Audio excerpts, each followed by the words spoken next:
thought that you would have thought that somebody had did something. The way that thing came on today, man, you would have thought something had happened out there in USA, man. I like that little intro they gave me. I like that little intro right there, man. I like that little intro right there, man. I like that intro right there. That was all right. That was okay. Man, that thing was dope for real, man. Shit, I'm gonna play it one more time. Now, hold on, y'all. I gotta play it again. I'm sorry, y'all. I'm sorry, y'all. They gotta come back one more time. One more time. Hold on. 'Cause no boy did do that. No boy did do that. Hold on. I gotta do it one more time. One more time. I'm sorry, y'all.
Man. There they go. Yo, what's up? What's going on, guys? What's happening? I'm Man, good. what's I'm good. man, what's good, man? Y'all can hear me? Yeah, we can hear you good. We can hear you Can good. We y'all can hear hear you me good. okay? Yeah, coach, we got both the coaches on again. It was only proper to have both the coaches on, considering both the coaches had came up with some crazy predictions the other night too. It was only fair. It was only fair. We're waiting on a couple more that came up with some crazy predictions to pop they facing this thing too. If you're wondering why I got this lovely bottle of wine right here sitting next to me, because you know what? I felt like I had to have a celebration today. I had to have a celebration. And it just so happened that this bottle of wine is from 2019. But I don't want to get into this bottle of wine until Anson come on the show. Because I gotta explain to him why I'm drinking the bottle of wine. Brother Colin, how you doing over there, man? How you doing over there? I'm good. I'm good. Just been watching so much track and field over the past 2.5 days. It's been crazy. Really enjoying myself, and yeah, man. No, nothing too insane. How about yourself? Man, y'all saw my house. I kicked everybody out. Kicked everybody. Everybody gotta go. I don't give a damn. Y'all gotta find somewhere to stay today, this week. Jack, every TV in the house. I'm taking the TV out the bedroom. I'm putting it in the kitchen. I'm on all the TVs right here. I had to be able to see that 1, 2, 3 in all type of angles. That 1, 2, 3, especially considering Marvin Bracer got silver. I know how coach be thinking about Marvin Bracer. So we'll get into that a little later on. Boy, I got somewhere to talk about today, boy. Ooh, I got somewhere to talk about today. Wow. Coach Frazier, what's going on, man? How you doing out there, man? How Man, you feeling? I can't call it. Every time I do, I get it wrong, so I just stop. I try to tell y'all, leave to the professionals. Leave it to the professionals. How y'all like my beautiful shirt though? How y'all like my shirt? How y'all like my shirt? You know what I'm saying? Because I felt like the point didn't get across. The point didn't get across that I know I was trying to make to some people.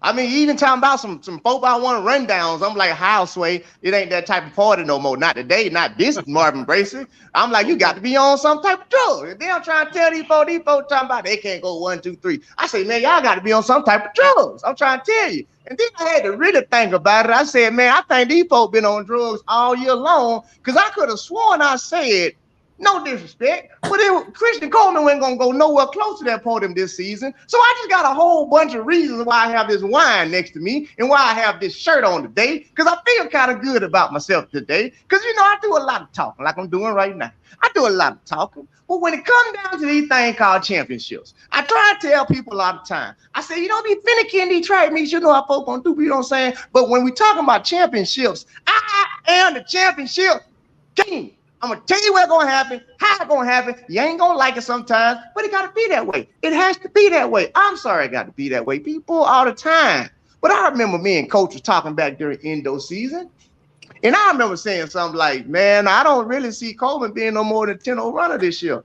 And I don't think he gonna even make top 3 or nothing like that. What y'all talking about? And I remember coach was like, "Man, you done lost your mind, Ray. You think Chris Cole?" I was like, "Oh, coach, all right, man, if you say so." But then, and then like before the season started, I remember I had a show with Anson. I'm still waiting for him to pop his face on in here.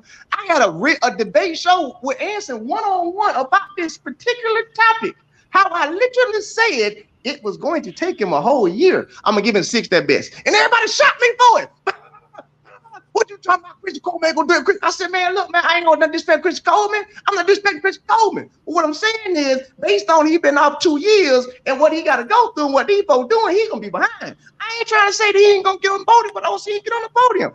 I just want to open the show with that. How y'all doing? How's it going?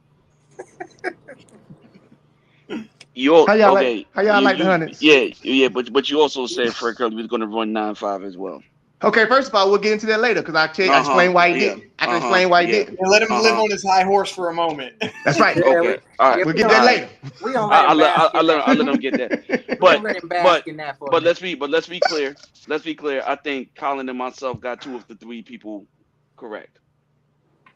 I think it's pretty right as well. I got all 3. Yeah, I said a sweep. I called the sweep as well, but I had Coleman. In there. I had Trayvon 3rd, and I said Curley. Mm-hmm. Now, hold on, coach. That's what I thought. I thought Coleman was going to get 4th, but yeah, coach. Who you said? Who was your 3 on the medal again, coach? It was supposed to be Curley. No, it's supposed to be. What's supposed to be? I don't know who you had picked. Curley. Who was supposed to be happening? Okay. Curley, Coleman, and Bromell. Say it again. You heard me. I gotta get some new headphones because the headphones. No, you don't. No, you don't. My headphones, they be staticking sometimes. Is that what it is? So I just want to make sure that I heard it correctly. Yeah. Colin, and I do remember Colin trying to convince you a little bit that you might have been a little off of bracing.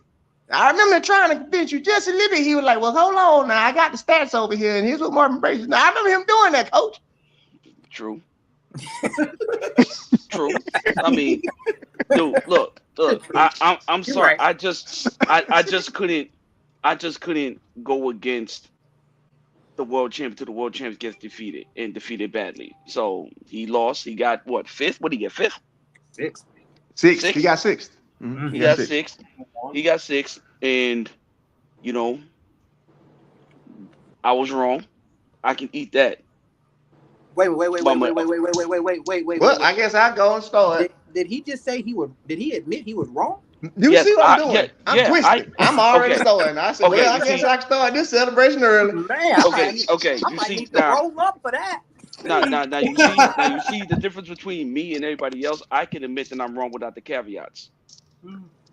I can just say I'm wrong. Don't be throwing them shots at Anson before we get on here. And I can admit that, the one that really, I'm not gonna lie to you, man. The one that hurt me was Daniel Roberts, yo. This is the third time he's went down. Second or third time he's went down, man. Oh. Yeah, that one hurt me too. Yeah, why did Daniel Roberts go down? 7th trail looked like he just lost focus. Because when I was watching it, and I could be wrong, I could have swore when they did the replay, when he came over 6, his eyes wandered. He looked to the left or something. He was in the lead. He was in the lead and got sloppy. Like that was a sloppy middle race, man. Lost focus. But you know what? Though, here's the one thing all 4 of us can have in common. We can collectively drag Anson as soon as he gets on. Oh yeah. We gonna do that. We need to drag him because just like Ray said, hey, Christian Coleman is off 2 years. I specifically stated that the man has been hurt and he lost too much time, and that's gonna hurt him. Now, is he gonna run well towards the back end of the season? Absolutely. And there's other things that's going on, which Ray and I both know that we're not going to speak on. You know what I'm saying? It's a lot of things. It's a lot of things that was going on, man. So, shout out to the camp who did what they supposed to do. But when you got those kind of injuries, man, and you losing valuable time, you really can't hit the velocity that you need to hit in practice so it can translate into a meet. His semifinal, man, he gave it everything he had, though. I saw it. He closed on somebody. He gave it everything he had, but he just ran out of. He just ran out, man. Like, he's not race sharp, man. It's a difference between being in shape and being race sharp. And when you lose that much time, you lose your race sharpness, man. So, but shout out to him, man. You know what I'm saying? He made it out in one piece, and that's a cool thing. All that means is that he's the 4x1. Canada's 4x1 is not going to get the smoke medal. They're going to probably get the char medal, and that's about it. That's about it. I'll say it like this. Don't keep it short. Next year, Christian Coleman will be able to contend. He can't contend this year. And the only reason why I kept saying he can't contend this year was those 2 years off hurt. No matter how you look at it, it hurts because your muscle memory to being next to somebody kind of goes away. Same thing happened with Gat when he came off his suspension that first year. It's not that you're not fast. It's not that you ain't fast at practice. It's more to like, I got to get back to racing against these people and knowing what it feels like. And not only that, how can I go into any race if I'm Christian Coleman? I'm the dog, but how can I really go into any race with a clear mind when every single time I get on the track, they really looking to see what I'm going to do? It really ain't got nothing to do with who in the race. If I'm in it, they looking to see what I'm going to do, as we all did. So when you got that much pressure on you to perform and you want to perform, I'm not going to say any of it actually affected him, but I would be a fool to say that it didn't a little bit, like just a little bit. A lot of that plays on you as an athlete. That's just what it is. So I think after getting this season underneath this belt and getting it over with, I think next year you'll see the likes of a Christian Coleman closer to what we would be expecting him to be. Because he can still run 9.8. The problem is he can't do it, consistently enough. He's not a 9.8 runner. And that's what I kept telling everybody all season. Christian Coleman's a 10.0 runner. He may drop a 9.8. He may drop a 9.9, but he's a 10.0 runner. I think next year he'll get back to that consistent 9.8 running to where he'll be back in the mix with everybody else.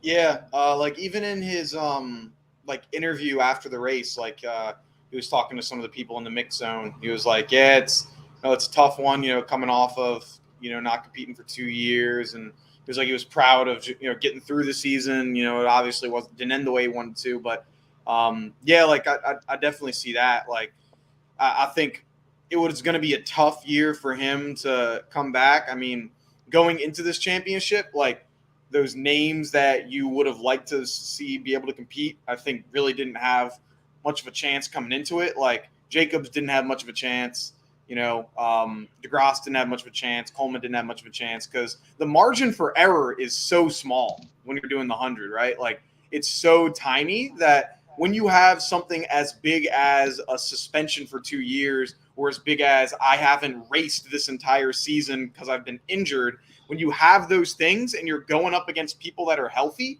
you have to be so much better than them to be able to beat someone in 100 when you're hurt, when you're going up against someone that is healthy. And there's no one in the field that's like that right now. Like, because everyone's really fast, but no one's so fast where I can beat you when I'm hurt. Like, so that's what I was kind of thinking of with this championship. Yeah, Christian was a prime example of what we talked about on the other show, where it doesn't matter who you got in your camp as far as practice. You're not going to be able to duplicate race-like situations, race-like feel, race-like competitiveness, to be able to go through your phases, each race, stay relaxed, not break down on the back end. You can do that all day in practice. But when you line up against them ninjas that's just as fast as you or even faster, like Colin said, your room for error is very small. And racing helps you fix that. Racing helps you get used to doing that. Racing makes, like Ray said, that muscle memory where, okay, if Bromell pulls up next to me, just, hit my other gear or do whatever I need to do to keep maintaining. And when you haven't been racing like that, that's exactly what happened. When Bromell went by him, all the boats start falling out. He got a little shaky. And, that's just from not racing and not having those repetitions up under your belt. If Bromell was lane 5, what do you think would have happened, if anything different? whether it be a time or placement? Do you think anything would be different if it was 3, 4, 5 instead of Prob- out in 8? probably because that outside lane, man. Like, and Ray can contest to this, and Eugene can contest to this, man. When you in the middle of something, you can feel everybody on both sides, man. It helps you. It keeps you focused, man. When you on the outside and everyone's on one side, and you got nothing on the other side of you.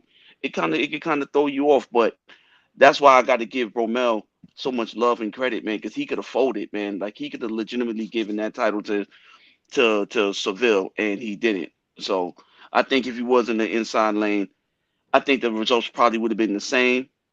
Um, I think it would have been. I think you would have saw probably like a damn near three-way tie or something like that. I don't know. I don't know. It would have been. It would have been. It'd been interesting, man. Marvin fixed something in his race, but he has to fix that last 15 meters, man, because that was his race to lose. But it became his race to lose.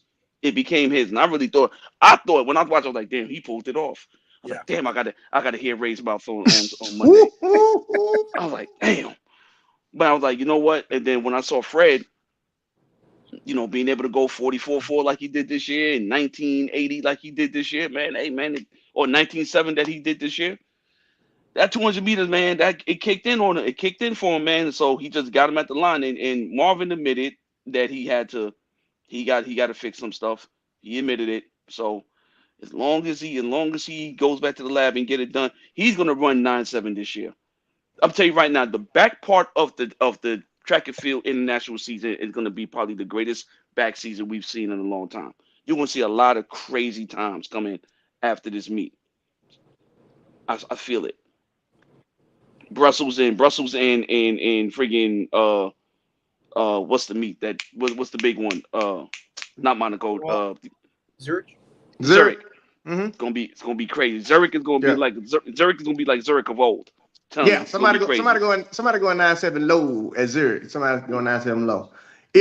I think if Trayvon had been in closer, you would have still got the same results. Yeah. You still got the same results. Nobody's gonna beat them three boys on that day. Because either way it go, Trayvon would have been put in a position to have to respond. Meaning, if you move him into 5, I'm next to Fred. Now I got to respond because I got to account for what Fred can do on the back end. If I'm next to Coleman, I got to respond because I know how he gets out. So either way it go, you finna get them saying 1, 2, 3 because of the mind game. Like you understand your opponents. Like your race pattern changes up based on who you next to. Now, when it comes to Marv, at about 70 meters, my mouth was wide open because I was like, Marvin finna win this shit. Like, I was like, and then I was like, nah, he ain't finna win it. Because then I was like, this was Fred kick in. And then it was like, Marv hit it again. I was like, wait a minute. And then it was like right at that last 10, Marv started he rushed that finish. He wanted that damn line. And that's all it took. How Fred lost last year to Ocean's 13, we'll get to him. How Fred lost last year to Ocean's 13 is how Fred won this year against Marvin. Because Fred stayed all the way through the line. He didn't break, he didn't do nothing. And right when Marv got ready to, as soon as he did this, that's all they took. Fred went right past him at that last 10 meters. So I think if Trayvon would have been in, I'm kind of like, Coach, you would have had a for real 1, 2, 3. Like you got to really separate the times now. I think they would have been boom, boom, boom, boom, boom, if they'd have been right next to each other. But when nobody getting on that podium in front of them three on that day at all, it wasn't happening. Wasn't happening. Now I definitely say I was a little shocked by the times. I'm not gonna lie, I was a little shocked by the times. Solely on the fact that I know everybody, it was cool, it was 72 degrees, 73 degrees, whatever, but I still was a little shocked by the times. I thought they'd have been a little faster than that. I really did. I thought somebody would have went 9.7 to win it. I actually wasn't shocked by the times after I saw the prelims. I mean, not the prelims, the semis. Mm-hmm. Here's the reason why. Here's the reason why. Fred is not a bona fide 100-meter runner, meaning he hasn't ran the race enough times to be classified as that. And if you watch Bracy and Romel, when they race, depending on the race, will dictate how fast they're going to run. If you watch them this year, when they get in races where somebody's next to them, it tends to be a slower time because they get to racing as opposed to executing their race. And if you go back and look at the prelims, when they're out in front of people, okay, now I'm executing. I'm doing this. I'm relaxed. I'm running. And so when they came to the finals, I got a feeling, I said, this is not going to be as fast as it should be. But I was talking to one of my buddies, and I told him, I said, if Fred relaxes like he did in the prelims, he'll go 9-7 low. But he's 9 times out of 10, he's not going to do that because he's not, I won't say used, but he's not, used to being in that type of race on that type of stage for that event, if that makes sense. You're right. You're right. Healthy Marcel. Does healthy Marcel make a difference? Yeah. No. Yeah. Yes. Let me tell you something, dude. They ran. If Jacobs was healthy, Jacobs wins that world title because they would have ran something that Marcel has not done yet. And Marcel has not went under 980. The only one who's currently running right now who is a legitimate threat, who's ran under 980 is Bromell Coleman. But Coleman, let's forget about that. He was done. But the major threats was Bromell and Curly. And with them only going 988, I'm saying 988 like it's slow. 988 is still fast. I don't give a damn what anybody say. 988, 986, which is pretty much the average time that wins most of the world championships. You know, we got spoiled by Bolt. I think he would have won it. If he's healthy, he wins that race. I don't think so. Go ahead, because he left because no one was gonna put it away. No one did anything significant in that semifinals to say, hey, I'm the odds-on favorite. Like that semifinals had me worried. I honestly, in the back of my mind, I was like, yo, if they let this little Jamaican dude win this race, bro. If they let Seville win this, I was like, oh my God, they really just literally choked the 100 meters away. That's how I was looking at that semifinals, because you can't give a young boy who has no care in the world and doesn't know anything, you can't give him that kind of ammunition, man. You know what I'm saying? So, you know, the semifinals, like Ray said, the semifinals, when you send a resounding message. Okay, boom, here's what it is. Ray said it many a times. The semifinals when you really gonna see, okay, now I'm gonna execute my race up to the certain point so you know what time it is. And just like Ray, I was kind of concerned. Just like everybody else, I was kind of concerned. But Fred pulled it out. Colin, what you got? I'm on the opposite side of this. I am too, so I'm gonna let you go. One, like the discussion or the argument or the, you know, of being, would a healthy Marcel be different? I have no idea because we haven't seen a healthy Marcel since Tokyo last year. So I can't say would a healthy Marcel be different when I haven't seen a healthy Marcel Jacobs run in over a year. So it's like hypothetical.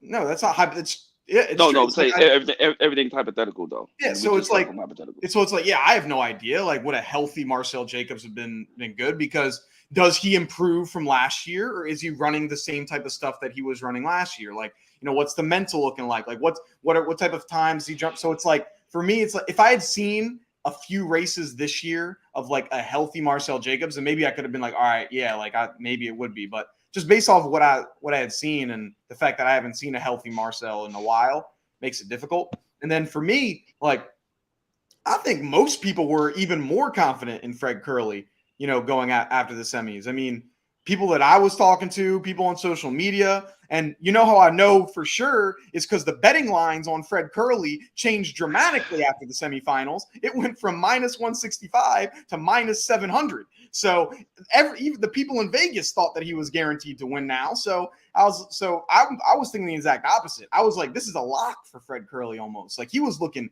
really good through the rounds his entire season. Like, I was more confident than ever. Like, because I had placed a bet on Bromell to win, or Bromell and Bracy. I both had something for both of those guys, and I was like, dang, this is looking real tough right now, man. We're gonna have to see something crazy. So it looked like Fred looked real good, you know, coming after that. But that's just what I saw.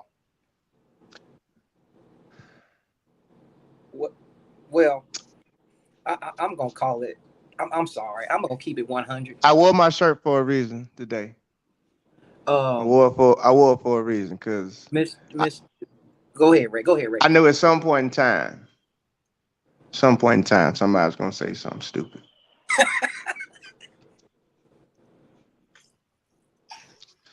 See, Coach, I love him. Okay, because Coach, he be like this, but it be inside though. Because I agree with some of the stuff he said. Okay, it would have made a little more sense if Coach had been like, there's a possibility that he could have medaled. There's a possibility that he could have maybe get on the podium, a healthy one, you know. But to just blankly say, if he's healthy, he completely wins. Mm-hmm. Yeah. If he's healthy, he completely wins. Here's why. Here's why that's not possible. Okay. All right. It's not possible. All right. Colin, I need your help. One time. What is his PR? You probably should spit that out. What's Marcel's PR? What's his PR? I think it's 981, right? Yeah, I'm 80. just it's 80. Yeah, it's 80. I thought so. Flat? Okay, I thought it was Okay. So healthy. Healthy is since it came out from a womb. The healthiest he's been. His body went 9.80 seconds. That we've seen to date. That's the healthiest he's been. So what you want me and these people out here to believe is that this ninja over here done went 9-7 couple times. Easily. 9-7 couple times. And you saying if Marcel Jacobs was as healthy as can be, who ain't never seen a 9-7, would you just that convinced he would have won it? Yeah, because Fred Curley ran 986 in the finals. I don't care what he ran in the prelims. What he ran in the finals, he let the door open for Marcel Jacobs to win it. Now, yes, had Fred Curley went under 980, then yes, we can significantly so say. Basically, you saying Marcel would have went 9-7 in that race? No. That's what I'm saying. And he had to go 9-7 to win. No. That's what I'm saying. Curly's PB is 976. Jacob's PB is 980.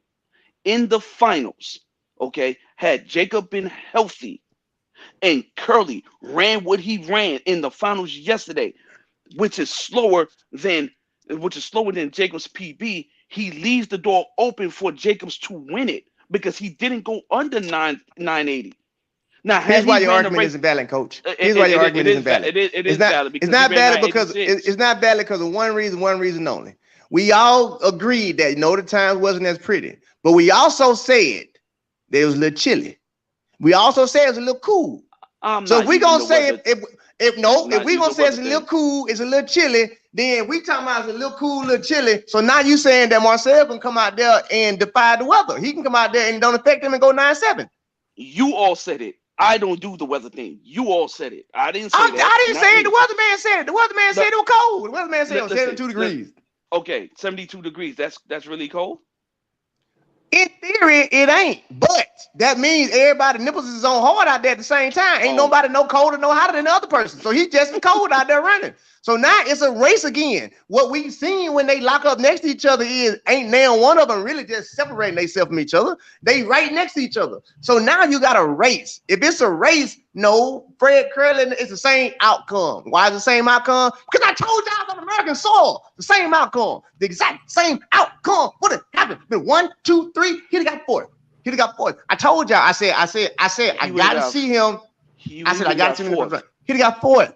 Marcel would have got fourth. A healthy Marcel would have got fourth. We could always. A healthy Marcel would have got fourth because he would have made the rest of them run even faster.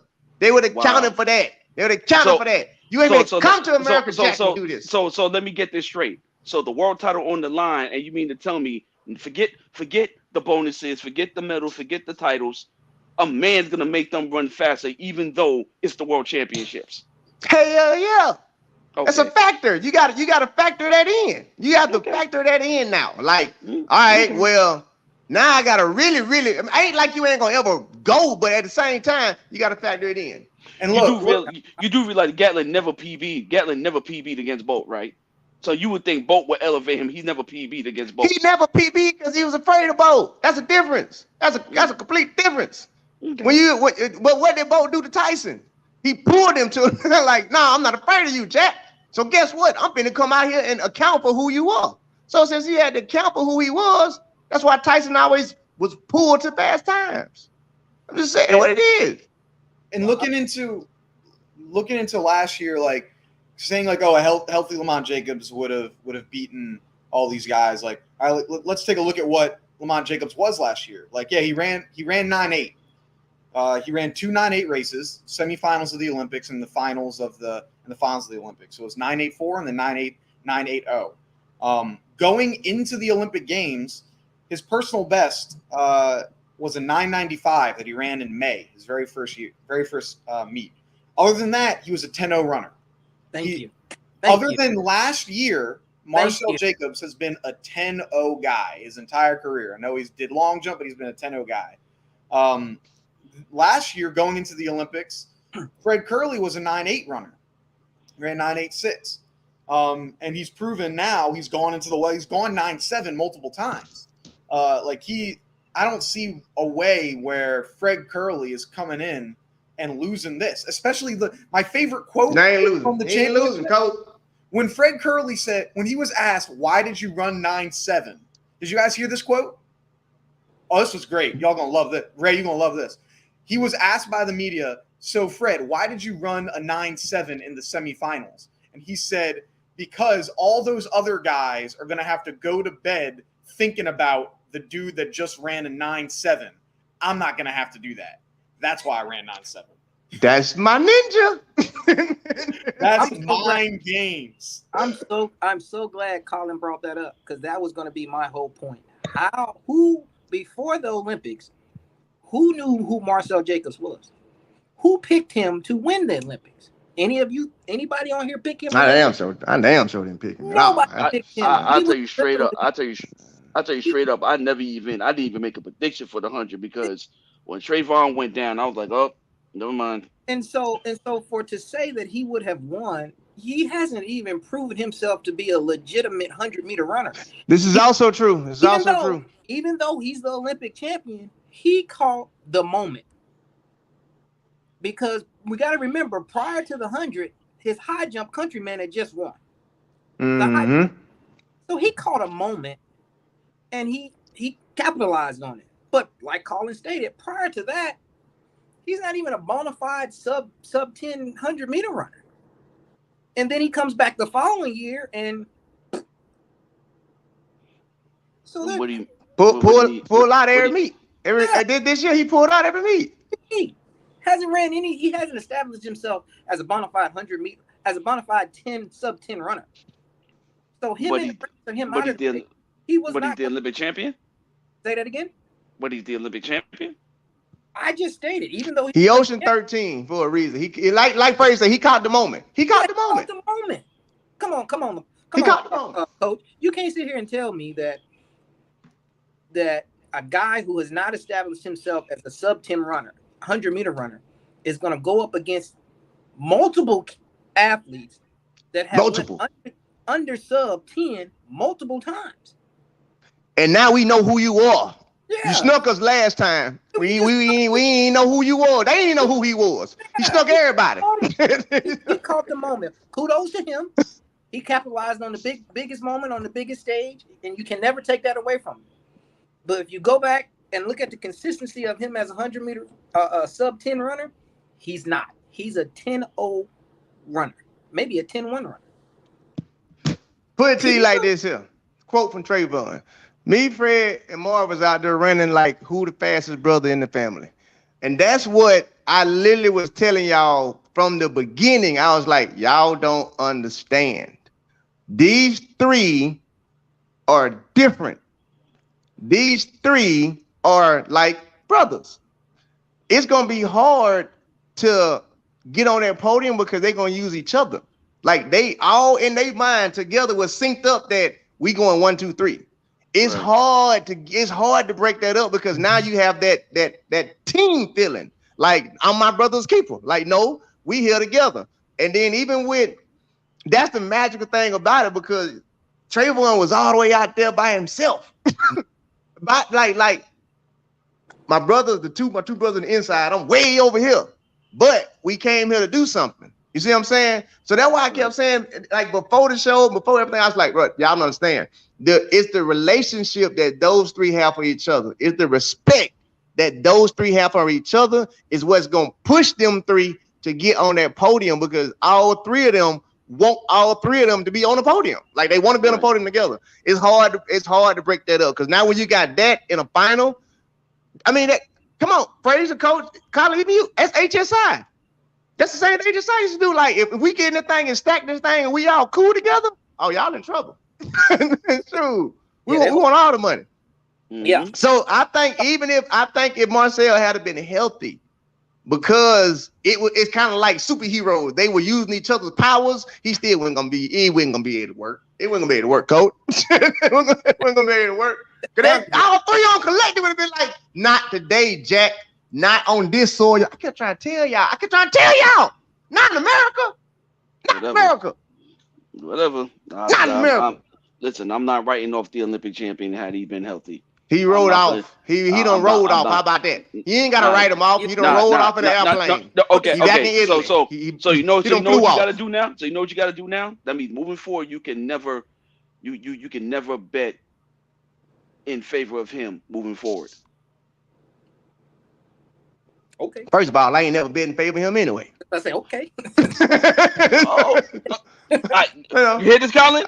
First of all, Colin, because you got the mental notes. You hear this? Okay.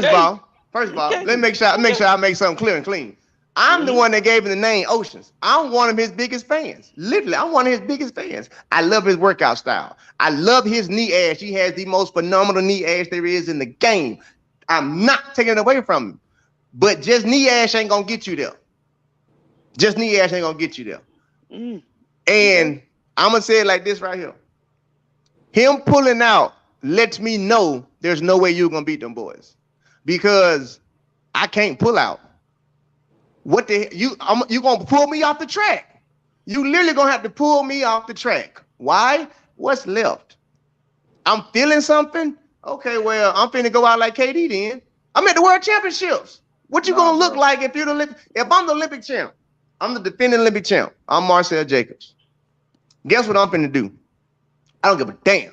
I'm finna run anyway. If y'all see me pull it, y'all see me pull it. Man, I'm straight. Why? Because at the end of the day, the dog in me, we're at the World Championships. We're at the World Championships. I'm sorry. I'm sorry. I got to. And because of that, to me, that's the difference between if he had been there now. Because now that's that dog. That's dog. You know how many people done ran finals and everything, hurt, taped up, and actually was champion still? Hell, Maurice done did it. Shit, what you talking about? Like, no, I'm hurt, but it's gonna have to. And guess what? 2005, what happened to Mo? And it pulled, but in the finals. Hey, I ain't gonna pull out. No. To me, it's like, you either die on your shield or you run like a coward. That's just how I feel about it. Sorry, he should have died on his shield out there. Nope. He did. He's the Olympic champion, and why risk an injury that could have him go? You see what Johan Blake looks like now? Come on, man. We gotta think bigger than that, man. This isn't football where, we have to prove our toughness if we could play with a second or third broken vertebrae in our neck. You know what I'm saying? This is not that sport. And he has, and like you said, Ray, and this is why you're confusing the fans. There's a difference between, and you even said it. There's a difference between hurt and injured. We've all said that. There's two differences. Now, are you hurt or are you injured? But he is the defending Olympic champion. Why run the risk of making an injury even worse? Again, are you hurt or are you injured? If you're injured, that's different. Well, we not in his body. He looked like crap in that first round too. So he didn't look injured. He looked hurt though. That's the difference. He did not look injured. He looked hurt. Didn't he run 10-0? And we're gonna talk about that because he did. But anyway, and he did the same thing over there. But I mean, maybe if they would put the reports out better or something and said that, well, he actually injured instead of trying to hide shit all the time, we would have to talk about this like this. You can't go out there and be putting out all the media telling all us he ready, showing all these videos and doing all this, and then he pull out and like, oh, he hurt. Well, what the hell? Why you didn't say that beforehand? Why you was hyping it up like he was ready when you could have easily been like, it's a game time to see, just like any other sport. It's a game time decision. We don't really know. But you sitting here, I'm ready. You dropping commercials and you doing all this, and all of a sudden, yeah, I just don't feel it. Well, what the hell? Well, now it sounds like you're scared. you pulled up not knowing you pulled up knowing you weren't ready. So why you go in the game, period? What's tough is like that was his 8th fastest time of his career. Like that was a he tied a season's best, and it was the 8th fastest time he's ever ran. In his prelim, right? What? In his prelim, right? Yeah. That in the so that was not a bad time for him. Like that was a good time. And so pulling out of it, I know it's like, oh yeah, he didn't look good. It's like it didn't look good for Marcel Jacobs, but he still looked good enough to run a 10:04, which is no slouch of a time. But hold on. Didn't you just state prior to last year he was a 10:0 runner? Yeah. So he looked good for Marcel Jacobs. He could have kept going. Right. Like that's my whole thing. Like you pulled out to protect your career. Yeah. I mean, in reality, what career? Like again, yes, you are the defending Olympic champion, but we call you Oceans for a reason, because it's not that we don't believe it because you want it. It's just like you actually kind of stole it because we didn't know, like you worked hard for it. I'm not saying that, but nobody saw that coming, so it's like a steal. So you got to go again. How did race take get started? I believe in you got to go do it again. He is without a shadow of a doubt the best looking sprinter ever. He's the best one ever. The best. The boy knee ass don't come on no higher. It come on higher than everybody's. But damn, you can still be pretty from what it looking like. You still can be pretty and be slow. Because that's what it's starting to look like. It looked like he pretty and slow. But that's just that part of that. That's just that part of that, man. Shout out to them boys who got 1, 2, 3. That's all that matters. Them boys got 1, 2, 3. Oh, Ray, real quick. Yes, sir. You have a person in your comments that's just spamming. Called Naked HD XYZ. I don't know. You want to block them or report them. Kind of annoying the people in there. Done. There you go. But with him, one thing that's been interesting, and once again, I'm not his coach. I'm not him. I have no idea what his body was feeling like. It's just I can just report on what I've seen. And what's been interesting is since the Olympics, he's only had one competitive type race against like top tier athletes. That was the Indoor World Championships where he was running against Coleman and Bracey. Since then, who has he ran against? Like he's raced, but the races that he was going up against dogs, he pulled out of. Like it's like I'm nervous for him because then we saw the tweet from Fred Curley where he's like, I still need that 1-on-1 against Lamont Jacobs. So he's not winning the next major championship, or at least he's not beating Fred Curley. He's got business that he needs to take care of. So it's I don't know. It's not looking great, man.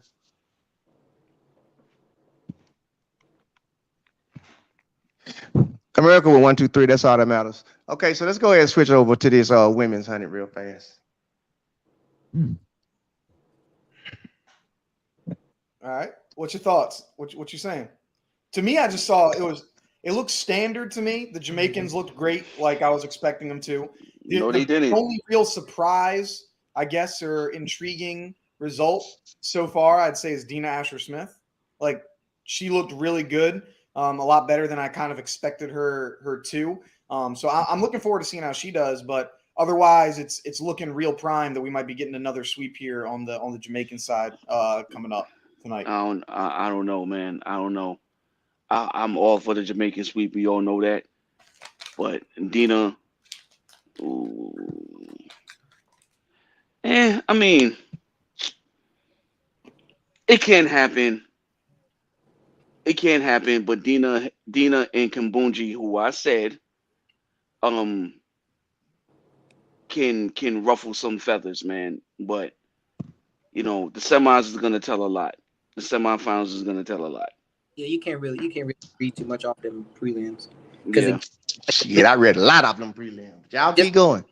just like the men, maybe one other when it's maybe one other person in the heat that's up to your caliber. Your mindset is totally different going into that race, so you have a tendency to be way more relaxed. So it's like, okay.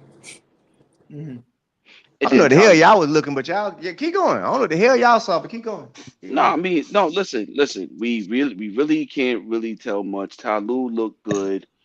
The American girls, I think they were just knocking the rust off. I'll be able to say more come the semifinals. But Elaine better kick it into high gear. What? Yeah, We must not have been watching the same track meet yesterday. I don't know what the hell they was watching. No, we was watching the same track meet. It's the prelims. We really can't tell too much. Listen, how many times has Bo opened up 10-0 in the prelims? How many times has Bo Green opened up 10-0 in the prelims? And then the semis, that's when everyone start dropping what they need to drop. The women, as usual, is gonna steal the show. But going back to the whole assessment, man, it's the prelims. So when the semifinals come up and the heat of death, I think it's heat two. Is it heat two, Colin? That's the bracket of death. Keep Yeah. going. Keep going. Keep going. Let me pull it up while you're talking. I'll pull it up. Let's see what the semifinals look like, and then we can have a better assessment. Huh? But Jamaica going 1-2 for sure. Jamaica going 1-2 for sure. That third spot. If we're using your assessment going off those heats. Okay, so who get the third spot then? If we going off the heats, the first natural thing to go off is Dina Asher Smith. That's gonna be the first natural thing to go with. That's what I'm saying. Let's wait until the semifinals for us to sit back and say, okay, here's what's gonna happen. Look, Shelly's winning. Okay. And Shelly's winning. Unless Shelly has the most catastrophic injury, knock on wood, God forbid, or she just run the absolute worst race of her entire career. She won the worst race since 2007 when she didn't make the team for Jamaica when she was a baby. That's the only way I see her losing. Other than that, I can't call third right now. I gotta wait till after the semifinals, bro. I have to. I had the Jamaican sweep. My mind is starting to go in a different direction. So let me wait after the semifinals. Let me not get ahead of myself. Let me wait to the semifinals. And then Lane's not. I tell you one thing. Lane's not winning. Elaine's not winning. I'm trying. I'm holding my composure right now. You got the Lane winning. I'm holding my composure. Hold on. I want to respond to LB real fast. Then I'm gonna get to it. Woo. LB. Trayvon said no, he would not risk it. He said no, he would not risk it. Thank you. Risk what? What are you talking about? Whatever that question was that LB said, Trayvon said no, he would not risk it. It was probably when we was talking about risking it all. Whatever LB comment was, he mentioned Trayvon, I guess, and Trayvon watching the show, and he was like, "No, I would not do that." All right. Now, I needed a break. Trayvon in the comments right now. No. All right. Was that text? That was text. Okay. Now, I think Coach is. I think he in that place to where when you just be like, well, shit, I don't push all in. I might well push all in. First, you know what that like when you playing poker and you like, well, shit, I don't lost all my money. I might well push all in and see what happens. Throw it all in. Don't even know what the hell. Throw it all in. Cause I'm gonna have to say the same thing about the other two of y'all. I don't understand what the hell y'all were looking at yesterday. Well, y'all gotta see some more than semis. You gotta see some more what in the semis for you to be convinced that as it stands right now. Today, how it's looking, it's still a 1-2-3 Jamaican sweep. I don't even have Shelly Ann winning. I got Elaine winning. All right. And you're gonna get this work When Boy, you're wrong. let me talk, because I let you talk, and that's why I got my wine today. You go get this work, boy. Go ahead, man. Here's what I saw yesterday. All right. Mhm. And we wait for Tyree to come on. He trying to come on too, so he can get some of this. Here's what I saw yesterday. I saw Shelly Ann Fraser-Price look outstanding. Okay. I saw Shelly Ann have, I'd go with a minor, when I say minor, I'm talking about a minor glitch in her start. Minor. Not like how they were trying to say she ain't good enough. No, it was a minor glitch, okay? Respectfully, not understanding, no, that Asian girl gets out. So if you just move the Asian girl out the way, you'll see the real thing what's going on at 10 meters, which is Shelly Ann is 5 meters in front of everybody else, okay? That's first thing, all right? Second thing is, when Shelly Ann got up out her drive phase, she did not go any faster whatsoever. She ain't go no faster. Shelly Ann drove out, she sat. Her sitting is fast enough to do what it did, all right? I saw Sharika. When I saw Sharika on the line, I said, ooh, Sharika look different. I saw arms, pop, bam, arms was ripped. I saw hips, caca, underneath herself. I said, ooh, she finna have, come on back, coach. We trying to run from this. Oh, get your screen back. Yeah, come on back in here. I saw Sharika. Sharika had a whole body lined up. I said, ooh, she looks scary. She looked real scary. And then I saw Sharika get out. And then I saw Sharika start bouncing. Remember, bouncing is, it was just boom, boom, boom, boom, boom, boom, boom. I said, oh shit, she just bouncing on him. She bounced. Then Elaine came up. I said, man, let me see what Elaine looked like, man. Cause you know, I see the other girl going. Elaine, get out. Normal little Elaine start. You know, she got a normal little start. But here's what I noticed in Elaine's run versus the other two Jamaican runs. The other two Jamaicans they held. They didn't go no faster. And come on now, both y'all coaches even kind of understand it. It's called speed distribution. There's gears. You got from the block start to 10. That's one gear. And then you got from 15 to 30. That's another gear. And then from 30 to 40, that's gear 4. And then your last gear is your acceleration gear. They all got to gear 4 and just kind of held it, which means you can decelerate as you go.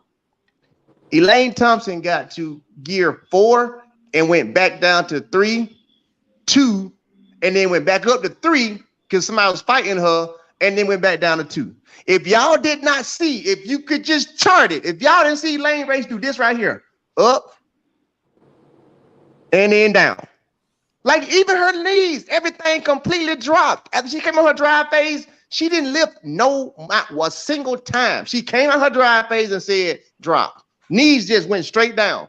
Like not even know nothing. That's why I'm saying, like, well, maybe y'all ain't looking at what I'm looking at, because you go back and watch that run again. There's a difference from jogging. There's a difference from jogging, doing a run through, and shutting it off. Okay, I'm gonna say it again.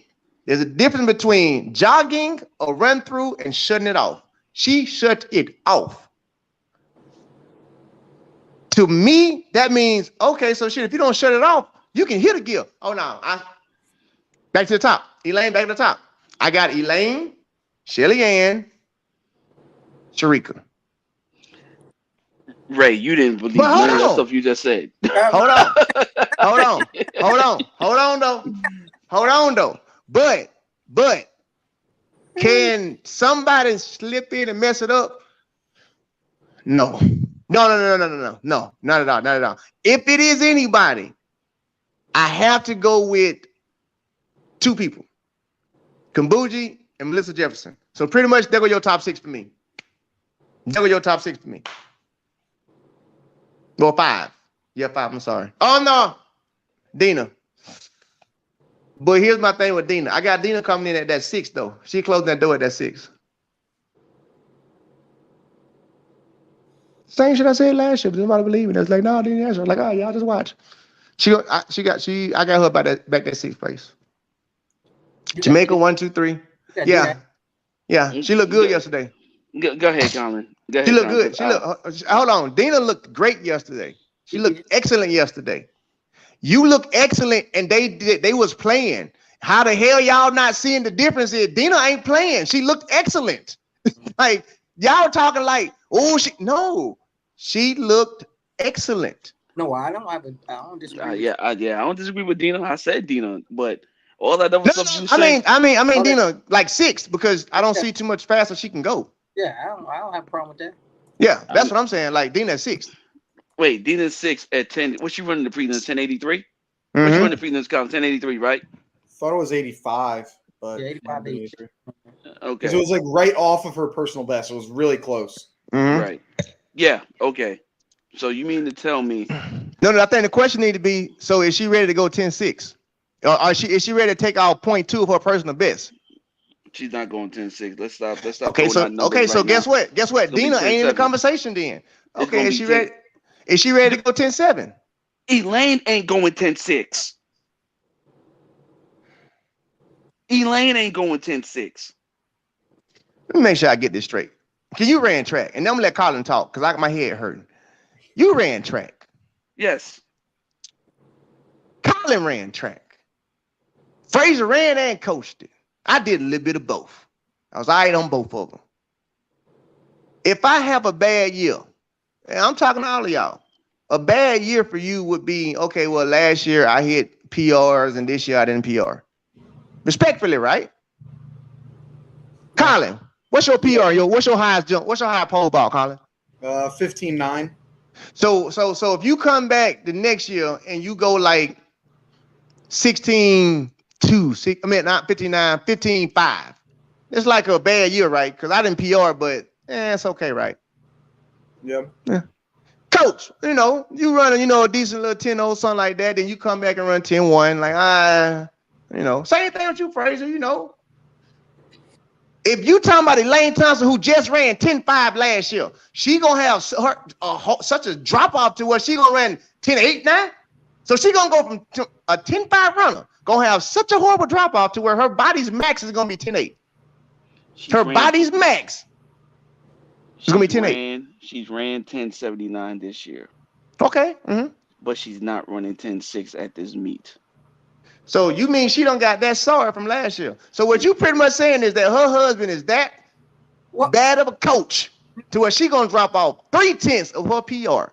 Coach, I'm putting you in the hot seat. Okay, in comparison to Frano, yeah. I'm not saying she gonna run back. But the whole thing. Come on with it, y'all. Go ahead. But then you gotta think about it though.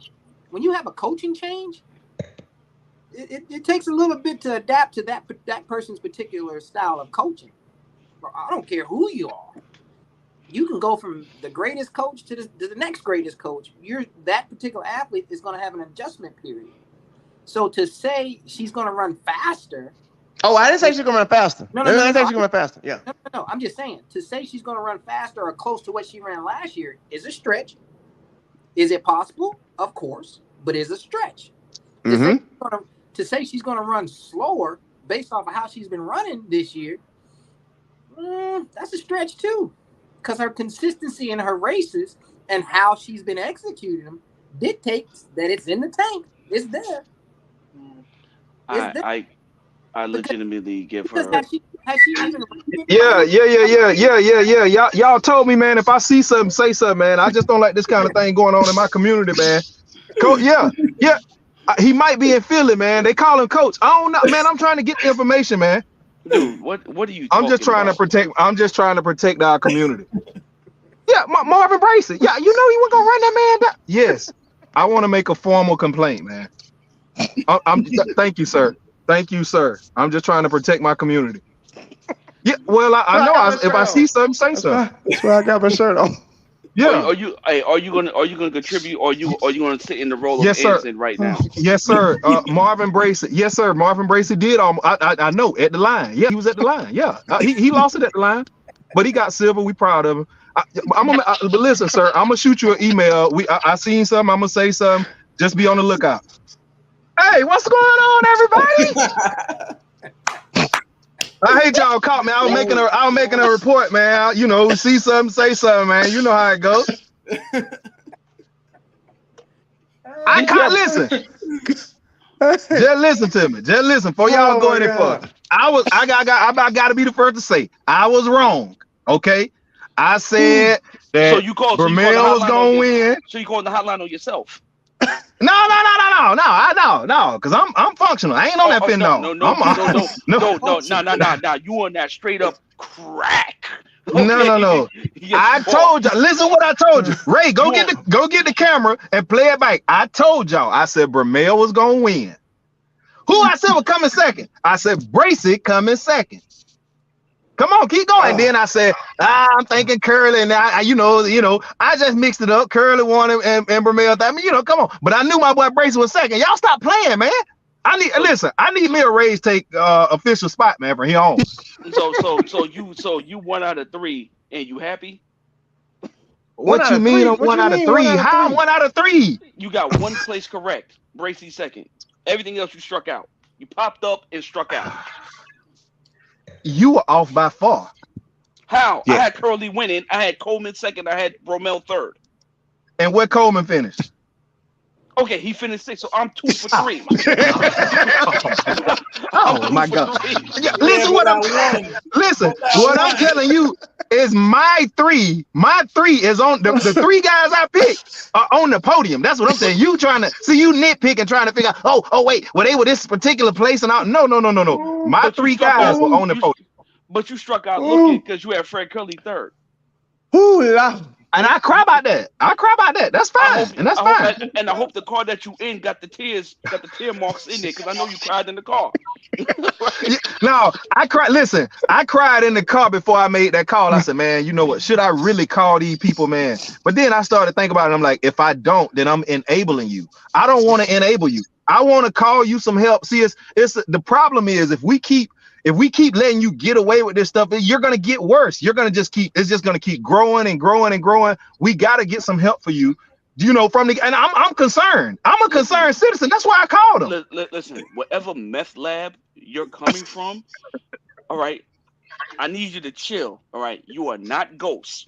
I need you to go. I need you are Ty Akins. Okay, I need you to stop. Whatever you snorting right now, you tripping. Congratulations for getting the 3 people in the top 3. But guess what? Boo to you because you had Fred getting third. And I'm human. I make mistakes. Okay. But that's what I'm trying to get you to see is we're having an intervention here. Just listen to me. Hold on, Ray, for you, because I know you have to go to a commercial plan with him. But just listen, because I'm helping him, Ray. We making a breakthrough. What you just saw, I just gave you an example of accountability. What I just say, I said absolutely. I made a mistake. I was wrong. You, on the other hand, you probably trying to explain to these folks why Coleman was 6. The star and this and that. No, I don't know. I'm just telling you. No, I didn't. What did I say, fellas? Did I say I was wrong? He did admit that he was wrong. After I gave him the same soliloquy you just gave him. Listen, he finally on there. Thank you. Listen, Ray, Eugene, and myself, we're Generation X. We are the accountability generation. You Gen Z. You're the point. Hold on. I'm 86. I'm 86. You just missed the cut. Okay, you just missed the cut. Generation X ended in 84. You just missed the cut. Okay. All right. You're part of the non-accountability circle. Okay. That's what I'm gonna get you a shirt. The non-accountability coalition. You are the president. I'm trying to help him, man. But look though, Ty, I'm glad you're back on the show though, because before we finish talking about these women, 100 meter dash, the 110 hurdles. Oof. Mm-hmm. Now, I can't remember. I can go back on the show. I can't remember, but I feel like somebody had Roberts winning. I did. I had Roberts third. And somebody had Roberts winning. Who had Roberts winning? Yeah. He had him winning. Lamont did. Yeah, he had him winning. But like I say, man, I'll put it to you like this, Ray. Watching that race yesterday, it was I think what ended up happening, he was out so comfortable. Mm-hmm. It looked like when he hit the hurdle with his trail leg, it was above his ankle. So that means it was just a lackadaisical movement, it looked like. And that's just looking, and I rewinded a few times, but I had him chilling running around, so I wasn't able to critique it. But I just hate to see that happen because you talking about a guy that, basically he got out and he was clearly gonna win that, make it to the next round, and it just it went that way. You know what I'm saying? And I think just the confidence and the way that he was hurdling. If you go back and look at the race, he didn't get out first. You know, they got out on him. He ran him down, control of the race. So that would have been a race where, you know, he showed enough would have been in a groove like, okay, look, these folks jumped out on me. I ran these folks down and, you know, whatever. I just hate to see the man hit the hurdle and fall the way he did, because when you hitting that hurdle with your trail leg coming down, that can be seen as like you took that hurdle for granted or just a lazy, lackadaisical movement. You know what I'm saying? If you hit that hurdle on the way up, it's different because, okay, maybe you were being too aggressive. Maybe you stretched out trying to make the hurdle because you got caught up trying to race somebody else. But when you stepping off that hurdle and, you know, that trail leg hit down on it and it just kind of throw you off like that, it's almost like, ooh, you got to continue to just snap that thing over. No matter how easy you going, just keep snapping that thing over or running off the hurdle, however you want to put it. And just to see him fall like that, man, I hated that. That hurt me to watch. Yeah, I was. If you was in the trap house, I was pissed off.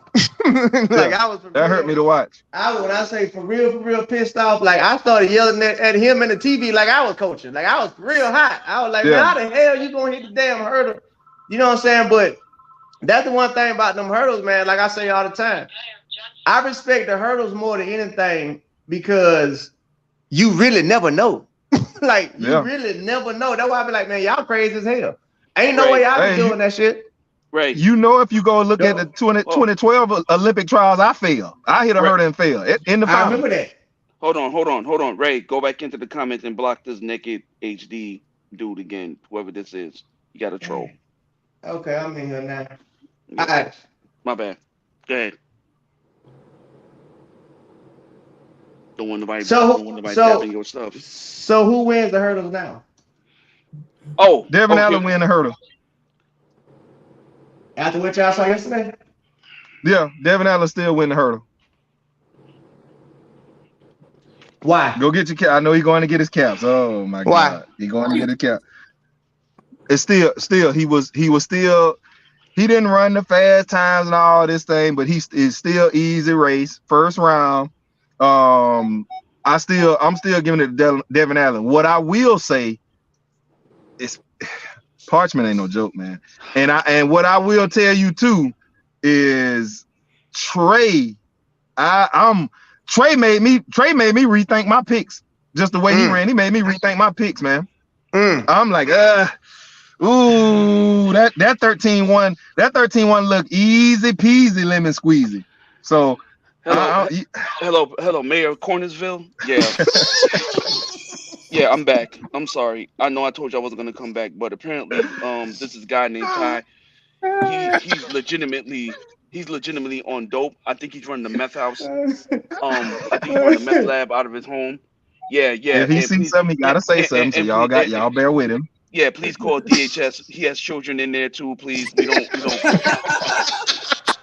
Like, I do. He just said the craziest prediction out of this world. You said you beat in about 30 minutes? All right. I appreciate you. Thank you very much. Daddy made him call CPS. You are tripping. Okay? You are tripping. Wow. I'm sticking with my picks. I'm sticking with my pick with Devin Allen winning.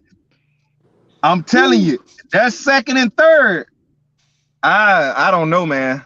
Cause you know, obviously, you know, Holloway is Holloway. But Holloway, you seen it? Yeah, go back and look at the Ray. Holloway would, you know, it looked like some fatigue at the end yesterday. But you know, like I say, I don't like to get too caught up in that first round. Holloway gonna be who Holloway is. He gonna come out and run. You ain't gotta worry about that. Trey looked easy. Yeah, then Parchment. Go ahead. I was gonna say I can't go against Grant Holloway, man. Like, yeah, I'm with you. And keep in mind, like, for Trey Cunningham to win, he has to do two things he hasn't done before. And I'm a fan of Trey Cunningham. He's interviewed him a little while ago. He's a cool guy. But he has to, one, go sub 13. He's the only one in this group that hasn't done that before. So yeah, he has to go sub 13. And then he also has to beat Grant Holloway because they've been racing each other since high school. And Grant Holloway has his number. And like Noah Lyles said when he came to the USA Championships, when he was everyone got asked, were you scared of that 1949, Varian Knighton? He said, no, I'm racing the man. I'm not racing the time. And Trey Cunningham is racing the man, Grant Holloway, who every time they've lined up against each other, Grant Holloway has been the better of the two. But here's what, and I listen, I agree with you.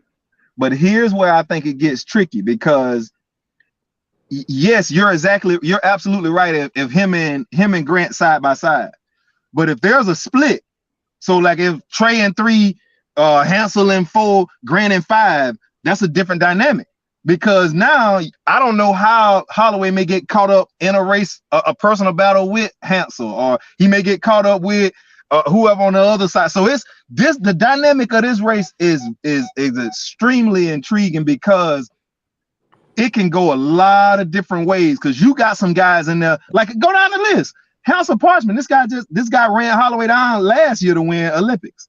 You got Trey, who's been consistent all year, 13-1, 13-0, all this, right? Then you got Holloway, who's been the standard. What'd you say? He lost 2 races in 2 years in the last how many ever years? You know what I'm saying? So this guy is bringing it. Then you got Devin Allen, home team, with everything surrounding all his situation. I mean, this gonna be a race, man. I'm telling you. I'm just sticking with my picks because I ain't like I don't like to go back and forth, but I think this gonna be a crazy race, man. I'll be honest with you. Devin Allen, and I love guys who's running for a bigger reason. And I personally want Devin Allen to walk out of there with a medal. Everything is lined up in his favor. Like, even when he was doing his interview yesterday, you can see how emotional he was. And I think that emotion is going to carry him to a medal. I think I'm gonna just say he's going to get 3rd. Because now that my original winner's going, all right, I switched my joint. I got him getting 3rd. Now, the guy who finished 3rd in the Olympics from Jamaica, he's in the meet, correct? Hey, chat people, let me know if he's in the meet, because I can't remember. He's also going to be in contention to sneak him and grab a medal, because those number 2, number 3, he's tough. Yeah, he is tough. Yeah, the number so him and Devin Allen are going to be battling for 3rd. I really think, like you said, the lanes are going to determine what happens in that race. I got him in a second if you want to know what the heats are looking like. We do. Go ahead. All right, give me 2 seconds. 110 hurdles, semifinals. It's the first event starting. Your main player, I think it's Bennett, because Bennett is in the semis from Jamaica. So okay, Ronald Levy. Ronald Levy's not in the meet. He's hurt. Levy not in it. He's hurt. No, he's hurt. He didn't make the meet. He's hurt. Leave it tough. He's tough. Right. So I will go Hansel. And the only reason why it's hard for me to go with Grant is because what he does over hurdles 6 through 10. 6. Yes, sir. If you want, go look at the race yesterday. And so the problem with that, when you look at what he does over 6 and 10, right? But then on the flip side, when you look at what Hansel and when you look at what Devin does over 6 and 10, it's like, oh my God. I'm gonna tell you exactly what it's like. It's like when we used to race Dayron Robles, right? So Dayron Robles, y'all know how good he was. Our only shot, well, I ain't gonna say our, because I never was able to beat him, but the guys that were trying to beat him, they only shot at beating him was like, hey, if I can stick with him to 6 or be close to 6, I got a shot at beating him. My only time doing it was in Reims, France. Y'all got to look that race up in Reims. I got the number 6 and me and him were toe to toe. I was so damn happy. I hit number 10 and failed. Joel and all them was shaking my hand at the race. Oh, thank you for falling. You gave us some money. I remember that. I was just about to say, I know you remember that, because I'm laying on the ground. I'm like, damn, that was my chance to beat him. Yeah, I like, that's my chance to beat him, and I failed. And my competitors, thank you. You just gave me a place. I just moved up a place because you failed. But anyway, I think that's the same problem that Grant is gonna have, because them guy like a guy like Hansel, and Hansel is good. I used to run with this guy. He's good. And his only knock was, hey, he just didn't take it as serious as people thought he should, right? Hansel ain't playing now. And so if he get a start, man, they in big trouble. because his second half of the race is faster. Like he's clean, he's good, he's aggressive, like everything you want in it. And Devin the same way. So I think for Holloway to win it, he got to put them folks away. Like you got to put them away. If you let them folks play around, you're in big trouble because they coming like no other them last 4 or 5 hurdles. And so I think that's why it's hard for me to pick them, because in one race that those last 4 or 5 matter, it's always the championship races. Man, them last 4 and 5 hurdles in them championship races, you see them other competitors coming like no other. Like this ain't Zurich Diamond League where I could put you away them first 3 hurdles and y'all struggling trying to run me back down. No. This is championship. So that's why it's hard for me to pick him for first. Like I said, I got Devin getting third now. Now I'm going to use one of Ray's tactics. If anybody's going to benefit from being in Oregon, it's going to be him. I've never seen somebody get the crowd. The last person I see get the crowd behind them like that, no matter the meet, was Ashton Eaton. Like, that crowd literally is pro Oregon. Regardless of how many international delegates we got in the building, that crowd is pro Oregon. And I think that's going to help him. And I think we all sentimentally want to see Devin get a medal. I think we all want to see it. You know what I'm saying? And so my sentimental pick, and even though I know he can summon the 13-0, is Devin. I want Devin to come out there with a medal. But Hansel and freaking Grant's going to be hard to beat. And everything that you said, Ty, even though I know we lost signal with him, everything Ty said, I agree with him. But go ahead, Colin, because you ain't said nothing. Go ahead. Oh, hold on. I want to let this man talk too, because he a hurdler. Brother Dominique, welcome back to the show. Welcome back to the show. Yeah, we can hear you. Can hear. That's a legend now. That's a legend. Hey, y'all, hold on. Y'all be quiet and let this man talk here. Y'all be whatever he got to say, let him talk. What's up, Nick? I can't hear nothing. Because he's a legend, we allow him to have these technical difficulties when he come on the show. Nick can't hear. Ever keep doing this? Hey, we went through the same thing last time. I'm gonna try my computer, man. All right.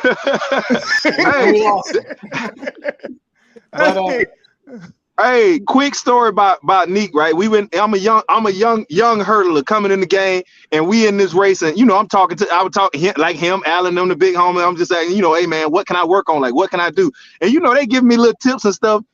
Man, I remember the first race I ran him, I can't remember where it was, and I could just remember, like, I know I'm fast, I'm finna jump out, and I was always delusional as an athlete. Like, man, ain't no way I know this the homie, but he can't see me. Like, this me, I'm me.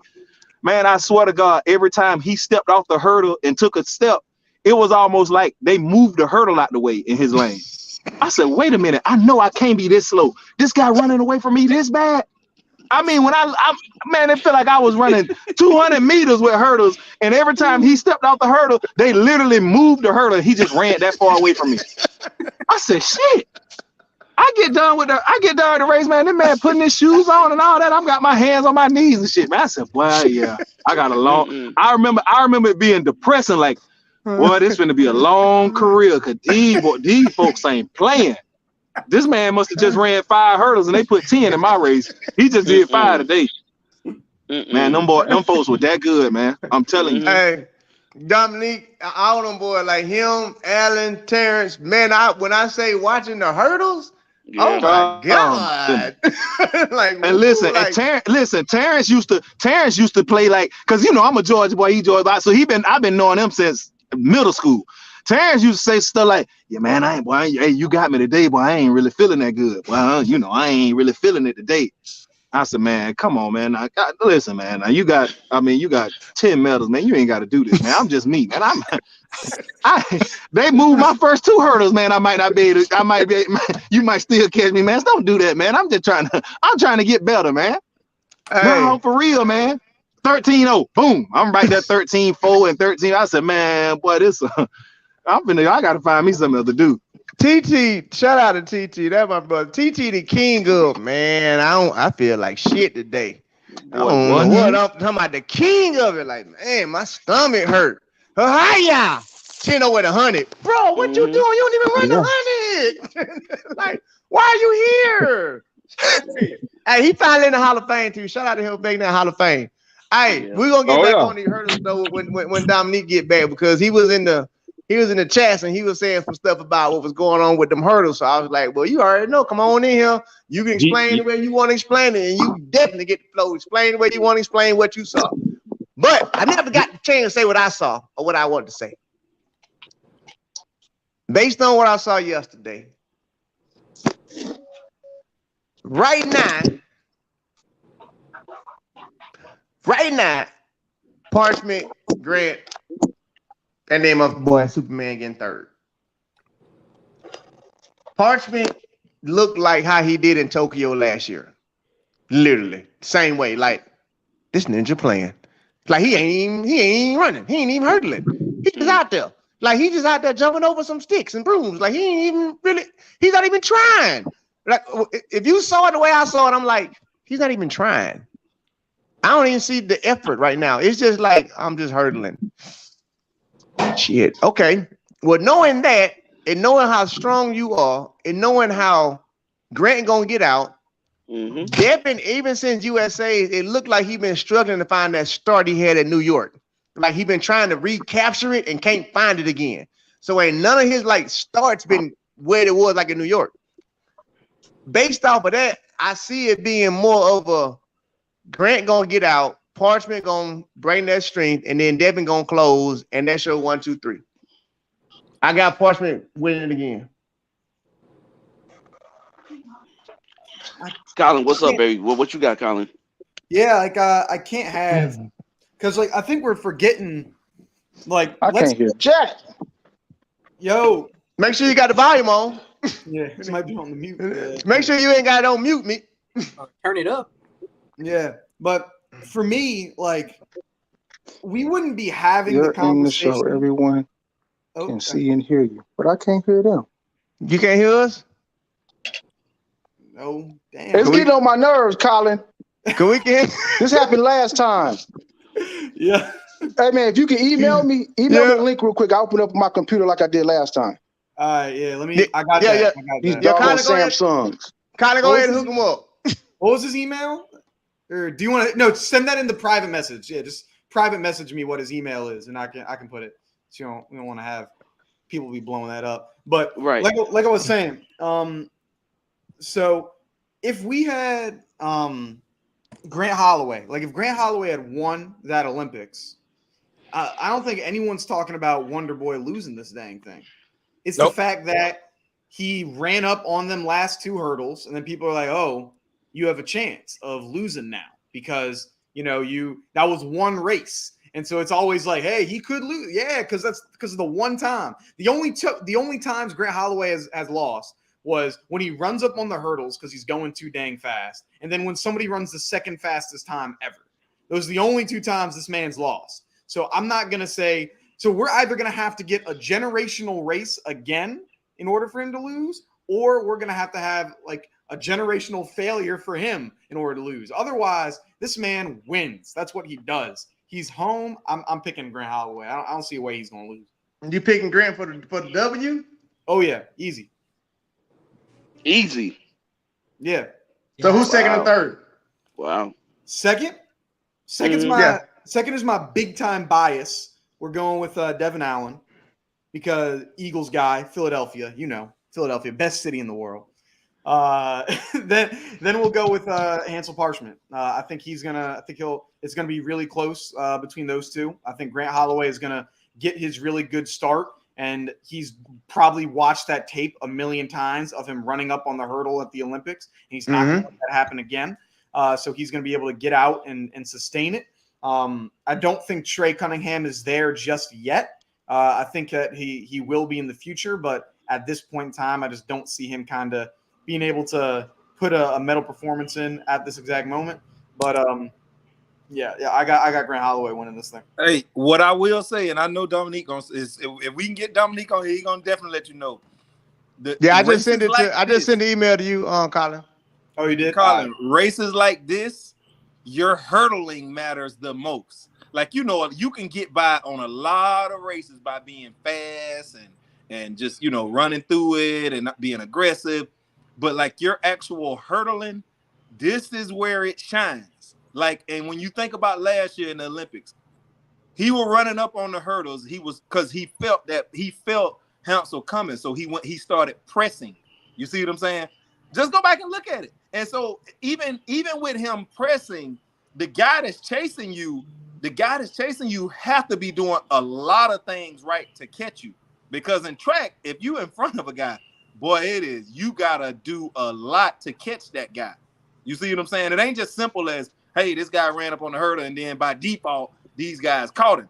No. Hansel was bringing it. Like if we would have get the touchdowns for those last 5 hurdles, you'd be like, oh shit, Hansel wasn't playing. Like this guy's crazy. And so I just think, like, when you think about hurdling, this is that final race. That's the race. And you can go back and look at the last 20 110 hurdle championships, and you will see like that hurdling. That's where the cream of the crop rises. You know, and you know, a lot of times coaches say, yeah, we thinking about hurdling. You worrying about hurdling too much. You need to be aggressive. You need to be this. You need to be that. And they're absolutely right. But when you get to them races like their championship races, you need all of that plus that technique, and that's why I was saying like Roberts was gonna be good, because he's a good hurdler. He's one of the best in the game. So it's gonna be interesting to see. I'm not arguing with your point, but I just think, man, with them guys, the way them guys hurdle, oh my God, it's gonna be an interesting one. Yeah. Agreed. I think the world record goes. It could be. It could be. I can see that. I need the weather though. I need the weather. If it's good weather, listen, I'm gonna tell you this. If it's good weather and Devin Allen jump out on them folks and win, them folks, man, come on, man. Oregon guy, daddy died, everybody in the crowd crying. Man, them having to run 1279. That's why I kept saying Devin Allen was gonna win. That's why I kept had him at the W. The weather, yeah, let me get it. I got It's nice and warm there. It's nice and hot. That's all they've been talking. Oh, it's sunny and 75. It's nice. Okay, so you want to hear the track Illuminati? You want to hear some track Illuminati? All right.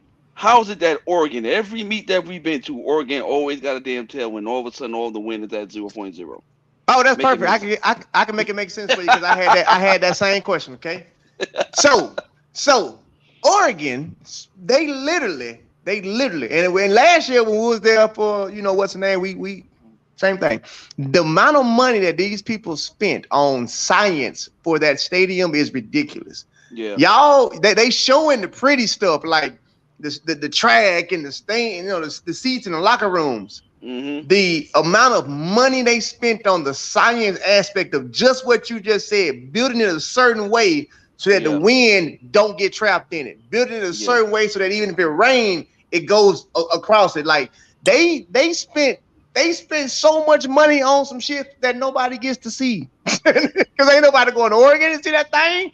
But you know, but that's the answer. Like that, everything in Oregon gonna be legal. Now, here's what I will say though. Do I think sometimes technology can fall apart and those times don't be right? Man. Sometimes, you know, technology can have some glitches because you don't spend so much money on technology that it can have a glitch. So, you know, I'm just saying, like, I saw some things and I was like, damn, that was it? And I think they was looking at the clock too, like, damn, that was it? You sure that's right? But hey, that's just me though. That's the only track Illuminati part that I bring to it. You know what I'm saying? But let's try and add Dominique to the stream now before we switch on over. Dominique, are you here now? Yeah, I'm here. Hold on. Okay, you can hear us. He's gone. And he's gone. hey, do what you gotta love about Braves Take and doing it live. Dominique, same thing last time. 4-5 tries. But anyway, while he's still trying to get in here, get right back to this women's hunting. Now, we was talking about it, and I don't think Colin and Coach and Ty had their chance to understand, or I'm sorry, explain how right I am. Go ahead, tell Coach how right I am. Oh Lord, you picked a lane, right? I picked Elaine. I went Elaine, Shelley, Sherika, and then I said if it's a possible breakup, it's gonna be between Melissa and Kambuja to break it up. So, I'm sorry, Ray, but I'm not agreeing with you. Why? Because I got to be consistent. Like, if there's one thing about me, I got to be extremely consistent. And the fact, like I said earlier, when you have two athletes that are very similar in speed, like very, very similar, very top tier, and one of them is either hurt or hurting or just coming off of being hurt, and then one of them is completely healthy, I can't say that the person that is hurt or hurting is going to, be the one that's going to win, i.e. Elaine Thompson-Herah. Because Shelly-Ann Fraser-Pryce, for the fact that hasn't had an injury in such a long time, knock on wood, and being in her mid-30s, going through this and having a very healthy season, picking her races very strategically, like she's been very consistent and she's coming into this thing healthy. Elaine Thompson-Herah, look at what she's raced. You have a 10.79, then you'll have like an 11.1, then you're getting a lot of things because she's not necessarily been healthy this entire time. And so for the same reason I didn't pick Lamont Marcel Jacobs, the same reason I didn't pick Andre DeGrasse, or the same reason I'm not going to pick Elaine Thompson to win. They're different than those two. Like, I still have her medaling, but I don't have her beating Shelly-Ann, because Shelly-Ann's coming into this thing healthy and is coming into this thing on fire. So to all the people in the chat who swear to God that we got something against Elaine, no, we don't. Shut up. Nobody got anything against Elaine. Okay, we're going off of what we've seen thus far. Okay, and history. No one's saying Elaine is going to crap the bed. We're saying that right now, if you look at the consistency in which Colin has displayed and what Colin has said, right now, Shelly-Ann Fraser you will be a fool not to bet. You calling me a fool? You calling me a fool, coach?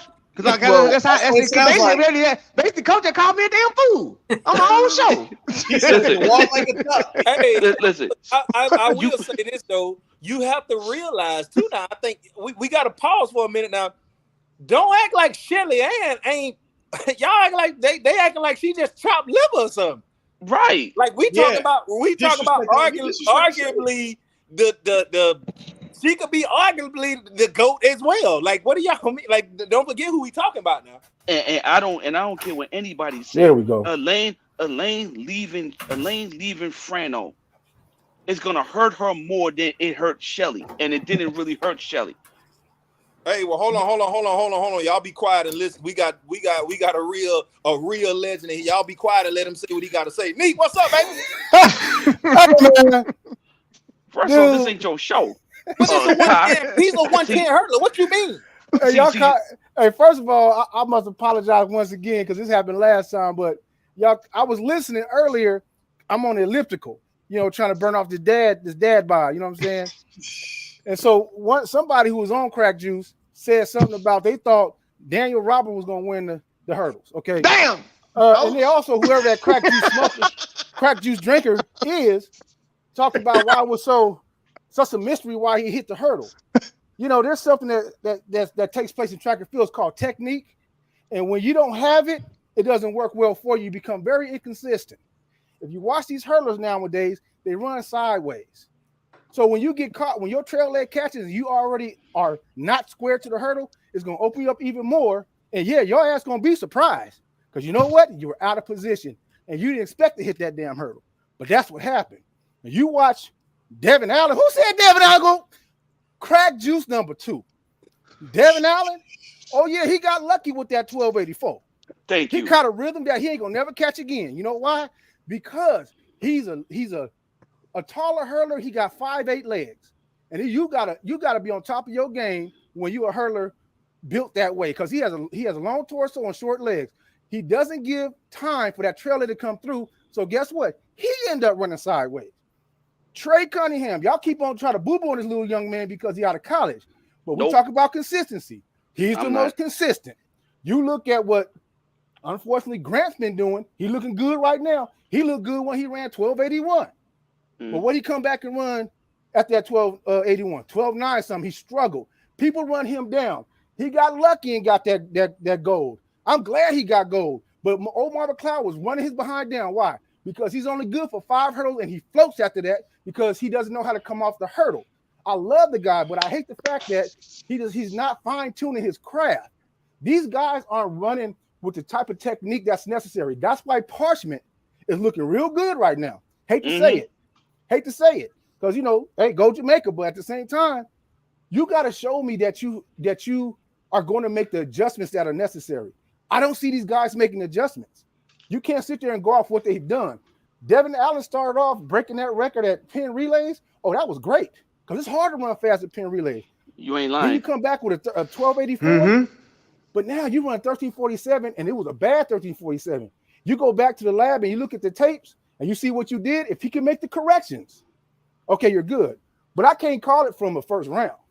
That's somebody gonna tell the tale. And there you go. So and there you go, Nick. No problem. That's what you on here for. And there you go, Nick. Next topic, because Nick done shut. He done set the sermon. Next topic. But y'all I came in. You guys were talking about the sprints. You talking about the girls. No, hold on, Ray. Where is Anson?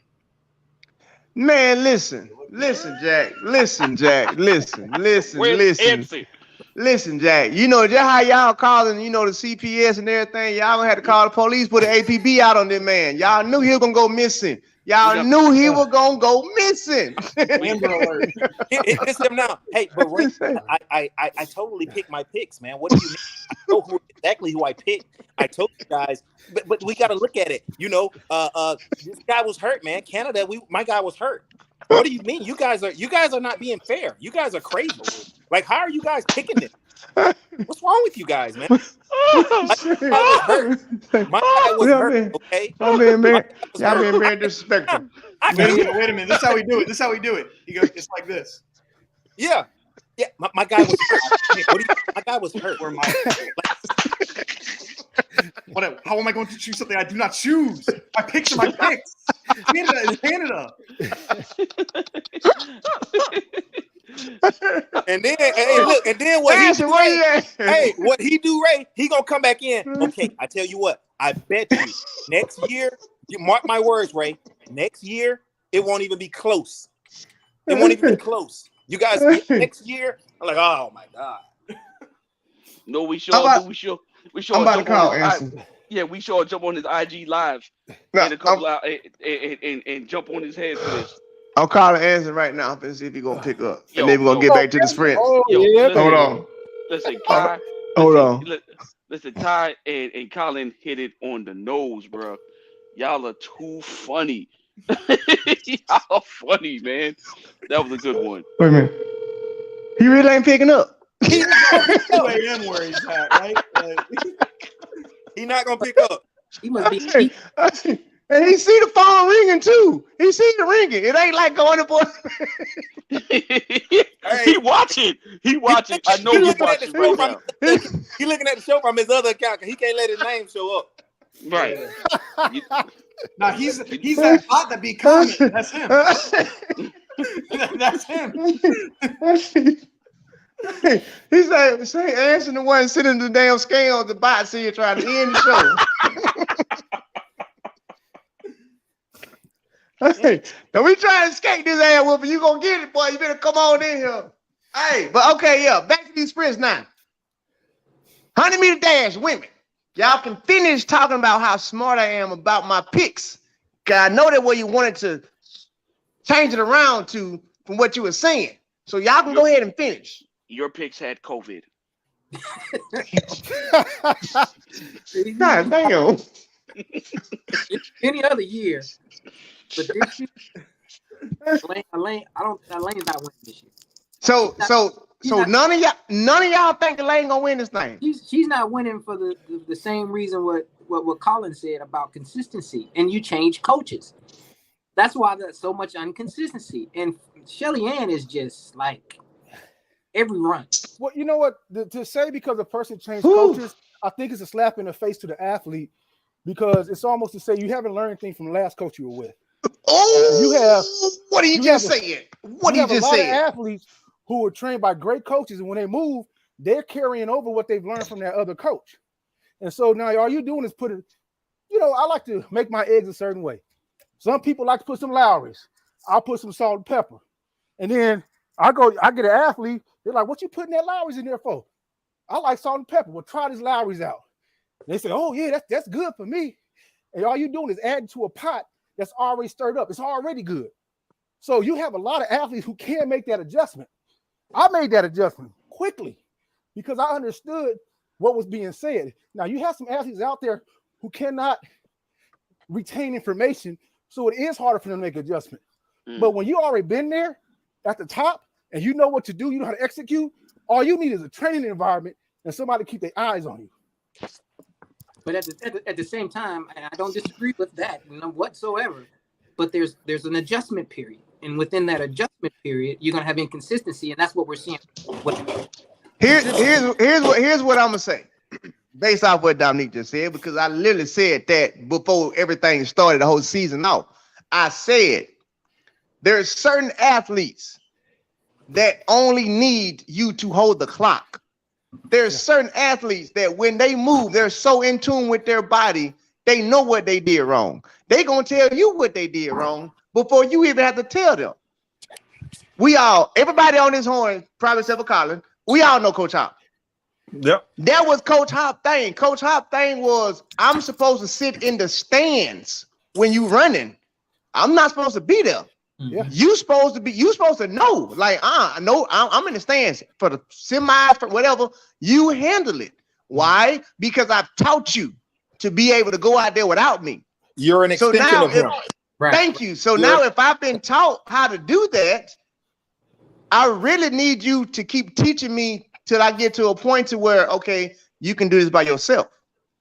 I feel like when I made the team in 2009, that was why I did when I came down to Dallas, and I was technically by myself because I took everything Coach Hop had taught me. Now, the reason why I'm saying with Elaine is like, come on, bro. How many times has she been an Olympic champion? That's like telling LeBron James, well, you ain't going to win if you go to another team because of the coach. No, Jack, I've been winning no matter what. So I'm going to win. Wherever I'm at, whoever's coaching me, I'm taking what I got to that coach.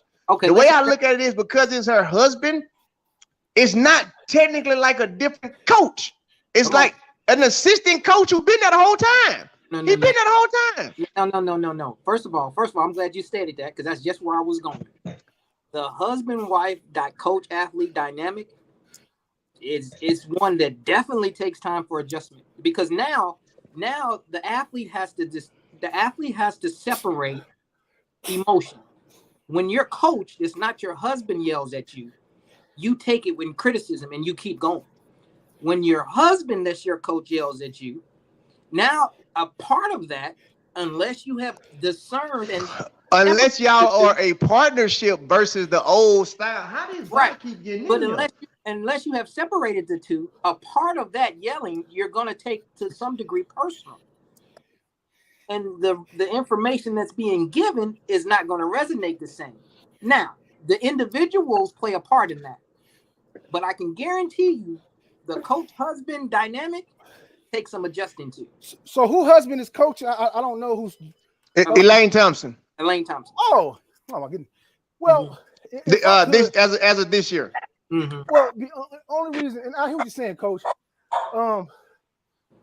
There is that is a possibility, but you're talking about you're getting to the sensitivity aspect of things, where it takes out whether or not how she's made mentally. Right. You in that instance, you're a mental midget, Mm-hmm. where you can't make the adjustment. You can't differentiate between now it's time to be coach and now it's time to give you a hug and a kiss. Because there it is. Me and Larry Wade were best friends. Mind you, I'm older than him. I was his competitor. He's training me to train with him when he come back the next year off his hamstring pull. Now, when he was cussing at me in practice, I didn't get offended because I know he had my best interest in mind. And I learned from him, and he gave me all he had. And I never got offended because I knew what the objective was. Make these teams, break these records. So it was never personal. It was never a sensation of, why you yelling at me, bro? I thought we were cool. Nah, but you need also to put in that work. You also got to look at, you're talking about two males as opposed to a female. Well, but here's the thing, though. No. Hold on. I'm gonna say this too, though. not Everybody just a got male that and Me Too female. movement going. Keep it 100 though. You're not talking about now. Stop pretending. Nah, well maybe because I'm married, but stop pretending. It's not. They're married. Ain't no male female because they married. It's female, wife, husband. Stop playing, Gene. Like that shit work this way. Nope, nope. He doing whatever the hell. Well, I'm not disrespecting him, but it's more of Elaine still running the show because that's still wifey. Happy wife, happy life. Everybody understands that. That's why I keep saying. It's more of the fact that Elaine is able to make this jump because she's learned so much over the past decade. It only takes 10 years. Well, I can say only, but they say it takes 10 years to become an expert. She's been doing this shit for a decade. She's an expert at the 100-meter dash. Ain't too much more you can teach me. All I need right now is workouts and a clock. So guess what I really can do? If I logged everything I did last year to get to Tokyo, if I took down every note, that's my blueprint. So guess what I can do the next year without even that same coach? The exact same thing. Why? It's not like you're developing me. I'm already here. So if I just go do the same thing again, the chances of me not making it is still kind of slim. What's the difference? Because everybody keeps saying, well, it's the coaching. Okay, well, we not saying that she actually getting any new coaching. We don't know if it's not the exact same damn program, except for it's no longer you, it's you. And here's what we do in month 1, month 2, month 3, month 4, month 5, month 6. But we're not changing nothing up. Yeah, for me, I'm not looking too much into the husband being the coach, that relationship or the changing of the coaches, because Joe Kovacs, the second best shot putter in the world right now, is coached by his wife, and he's the second best shot putter in the world. So, you can be successful, especially just having your significant other, being your coach, having those relationships. Percy, Jackie Joyner. Yeah. It's fine. Where I'm coming from is the consistency that you've had this year. It's like that's the biggest thing, because it's like you have like there are two athletes. Like if I just gave you 2 pieces of paper, an athlete profile, and I say, hey, look, this is what athlete A has ran this year, and this is what athlete B has ran this year. Who would you pick the one to win?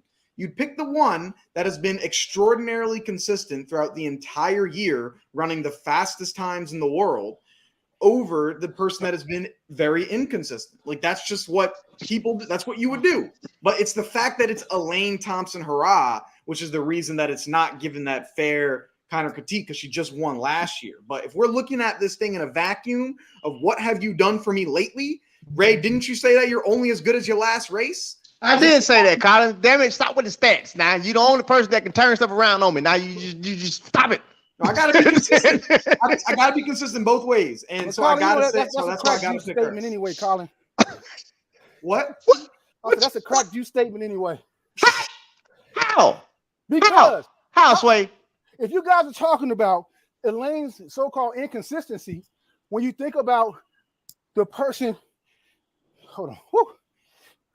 We glad you got your workout in, though. We glad you got your workout in. Come on, P. Diddy. But we talking about yeah, on the pond, ain't no. But well, you got to take in consideration her credentials. I know how to get it done. The same way we had the conversation about Parchment. You put him in that position, he knows how to get it done, no matter how bad you look. Now, you look at her through the trials, she is gradually picking it up. Gradually, she's been picking it up throughout the season because she started late. Now, you look at her, how she's looking at that first round, wasn't very impressive, but at the same time, she didn't really put it out. She know how to qualify. She did it all. She did it all. You think so? No, she did not put it out at all. Oh, yeah, At all. well, of course, yeah. So, she Colin, put it out there. how many races has Elaine lost this year? Let's not talk about times. How many races has she lost? I feel like for this year, off the top of my head, we'll start with just the outdoor 100. Yeah, just outdoor 100. The other events. Yeah. So this year, she has 1 loss, and that's at Jamaican Trials, right? Jamaican Champs. Yeah, Jamaican Champs. So I understand what we always be talking about, but we all got to be fair and can't be hypocritical. We can't be like time don't matter, but time do matter when it comes time for a championship. And is that okay? If we gonna go with statistically, this year she may not have been running fast. But we doing a comparison. Okay, well, Shelly Ann ain't lost either, but when she did lose, I mean, Shelly Ann lost. Elaine lost at Jamaican Trials. It was told to me that Elaine didn't even want to run. By the time it was time to run, she didn't want to run no more, and her emotions got in, and she want to run. But anyway, it's another story. Well, she didn't finish that. What? No, Shelly Ann? No, Elaine didn't want to run. Yeah, because of all the bull crap that was going on down there in Jamaica. That's just what I was told allegedly. But anyway, my point is this. A winner is a winner, point blank. Whatever I got to do to win, that's what I do. And sometimes you get to a level to where, again, I like to, compare greats with greats. I ain't got to score 50 tonight if I'm LeBron, or if I'm KD, or if I'm Steph. I ain't got to score 50. There it is. I can beat them with 30 tonight. All right, well, I'm just beating them with 30. Hey, let me sit down, coach. You know what I'm saying? Because I know my levels. I'm a winner. Guess what? Y'all are not on my level. I'm going to drop 25 and go sit down. I look at Elaine the exact same way. She's like one of the greatest when it comes to championships, and just period. I'm not going to lose. If I got to beat you at 10-8, all right, fine, 10-8. I got to beat you at 10-7, all right, 10-7. Like, what more do I got to prove? I went 10-5. Bro, I'm not going to do that no more. I don't went 10-5. The last thing I'm going to do is come out and just give y'all some shows every time I show up. For what? I gave it to you already. Like, you're not going to get this for free no more. I'm not going to just come out and give you a 10-6 just because you want to see it. No. I'm going to do what I got to do to be ready when I need to be ready. That's the long-term game plan. What else does she have to prove? That's why I keep saying it's like, you can't counter out for the exact same reason why Coach and everybody else, but it's probably a bad comparison because Coach you be messing up when it comes to championships. That's how you expect Chris Coleman. But I'm just saying, like how they be saying when they be like, Christian Coleman a dog, he a champion, he know how to win. Shit, that might not work with the Lane factor when you Coach. But can I say anything about Coach? Because using his comparisons make Elaine lose, okay? So what I'm here to say is, based on Elaine Thompson's winning performances and percentages this year, she has a higher percentage of winning than the rest. Only because over Shelly. Now, why? Hold on. Only because she has the faster PR. So if we both undefeated, we both finna go at it, then shit. Your best show with my best, you better outdo your best. Because even if I don't do my best, I still beat you. That's what y'all ain't looking at. Like, Elaine ain't got to be the best of her life because the best of her life has been 10-5. She can hit a territory that ain't even her top and still win. In order for Shelly Ann, and let's just say Elaine's in like 10-6 shape. In order for Shelly Ann to win, she got to go to a realm she hasn't been to before. That's the shit I be looking at like, okay, well, if she on her stuff, you got to go 10-5 to beat her. So you basically wow, there's so much to unpack here, bro. So you saying consistency of racing a 100-meter dash doesn't mean anything? No, consistency of racing a 100-meter dash means a lot, which is why she can go to another coach because she's done it so much over the years. That's her consistency, right? Her consistency is the years she's been doing it. Now, what I'm saying is we're talking about a season. This season, she's still been winning. She probably ain't been giving y'all the times y'all want to see, but she ain't been losing. So we can't sit here and be like, oh, well, she ain't going to make it. Look at the time she's been running. What? Well, Shelly Ann ran 10-6 twice. Yeah, she did. Has she been? And when Shelly Ann went 10-6, second place went like 10-9. You didn't have to do that. Losing. Yeah, she did. Has she been consistent in her race execution? What? Who? Elaine has not. Shelly Ann, watch this. This is the thing I'm gonna say. Welcome my sis to the show. What did two legends on the show. Did what I'm here to say. And you right on time. Talk about the 100. Elaine has looked normal. What's up, sis? And then that's the thing. Like Elaine's normal is okay for her. Shelly Ann has looked beautiful.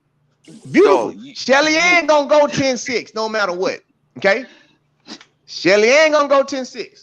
Here's what I mean by normal. You're comparing a 10-5 runner to a 10-6 runner. Okay, what are y'all smoking? Ray, stop. Hold on, I got this, Eugene. Stop. Elaine Thompson's not a 10-5 runner. Her PB is 10-5. There's a difference. Shelly on average has ran faster than her.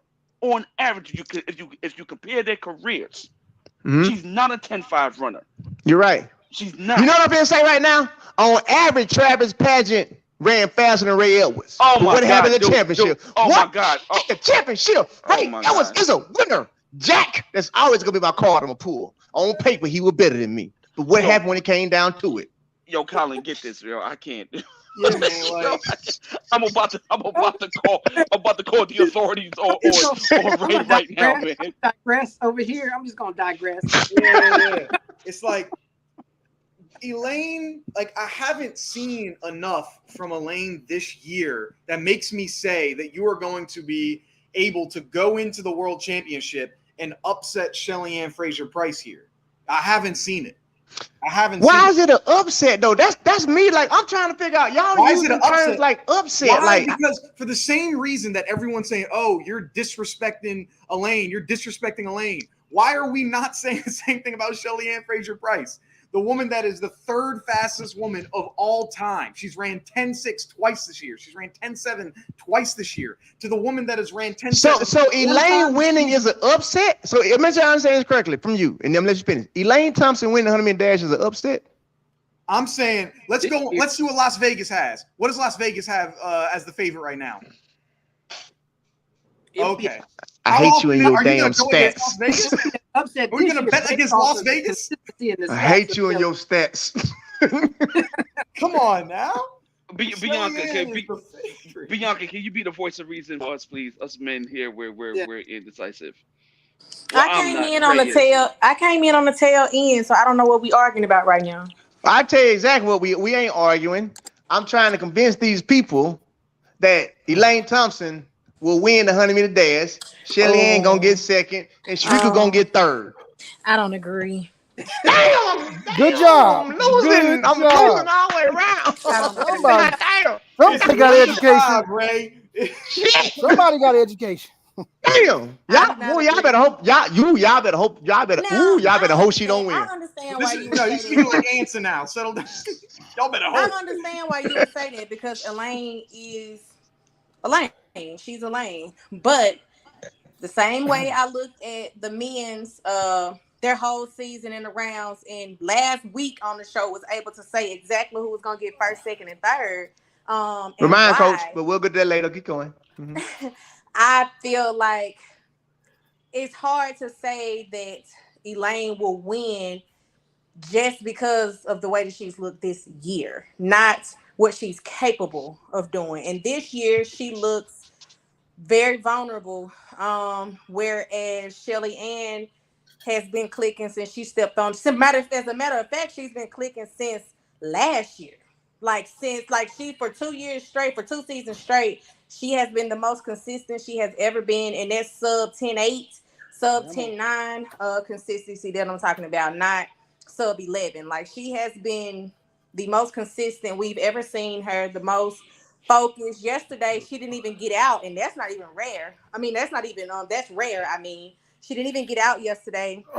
But when she stood up, because her technique is she's so technically sound now, as soon as she got into her running position, boom, again, 10.8, and she was striding that out. Like, and I understand a stride out, just like we saw Fred Curley do the same thing, and then he came back and ended up going, 9.86. I understand it's not an indicator of how fast she's gonna go. It's about how easy it looks. And Elaine's 11.15 did not look anywhere near as easy as Shelly's 10.8.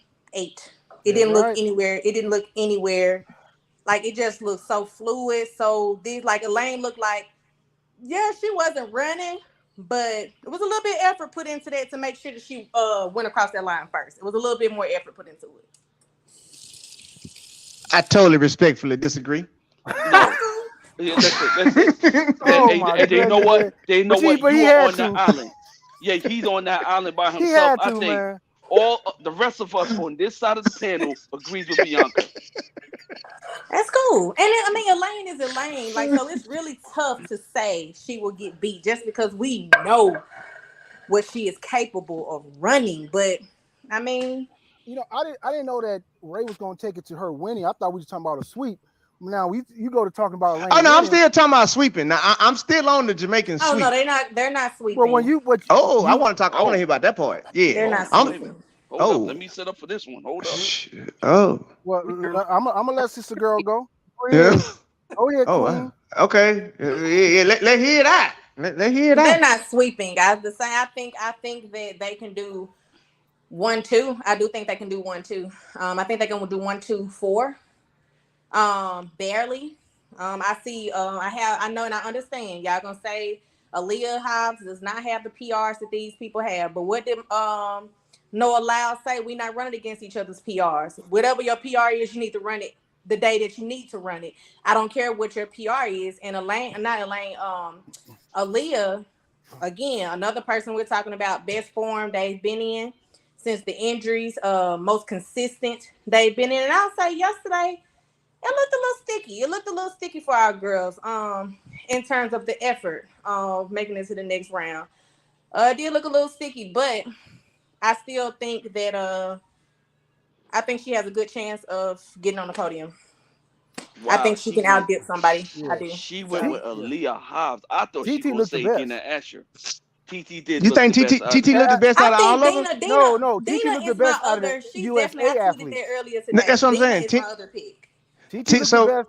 TT looked. You think TT looked the best out of the American girls? Yes. I agree with Yeah, TT looked the best to She me. looked more relaxed. Hobbs, unfortunately, and we saw the U.S. trials.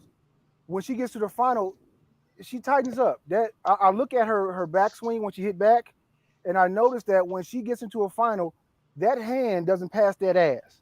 It stays right close to her hip, which we know what that means. You're not put your power output. Keeping that is not thing in much. front. Yeah. So when I'm looking at that, I'm watching it, it's like, I'm not saying she's not capable. I'm just saying what I've seen in finals. When I see that tighten up, she's capable of doing it. They all are. More some more so than others. But as far as what I saw the first round, once again, it's hard to call it in the first round. Semis will be the telltale, because we go off what Fred did. Fred gonna sit there and jog 7.979 and then go 10-0, and then he gave it up when he tossed his head up at 30 meters, and you watch Bracy get away from him. He just came out, he threw his drive phase away. And so that's why he didn't run 980 low, because we saw what happened in the trials. 984, then he go 976 and 977. So his 10-on-1, it was a little bit of a struggle, but I think he was saving it for the final because he learned from the trials. I hope that Hobbs learned from the trials. But like I said, TT looked the best. She looked more relaxed. Even Jefferson, she didn't look as relaxed as I've seen her look before. So that's why Dina comes into the picture.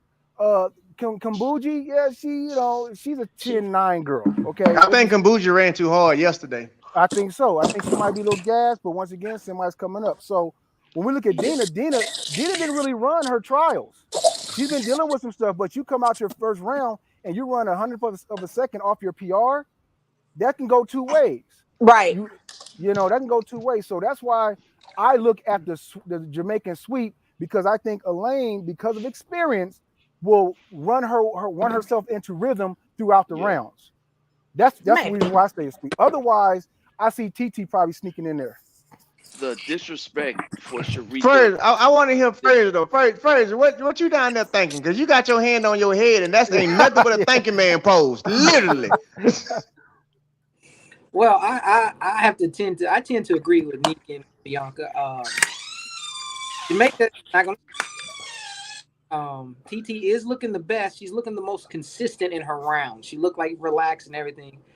However, I'm not jumping off my pick with Melissa getting third. And here's why. Here's why. Like I said, that girl is different.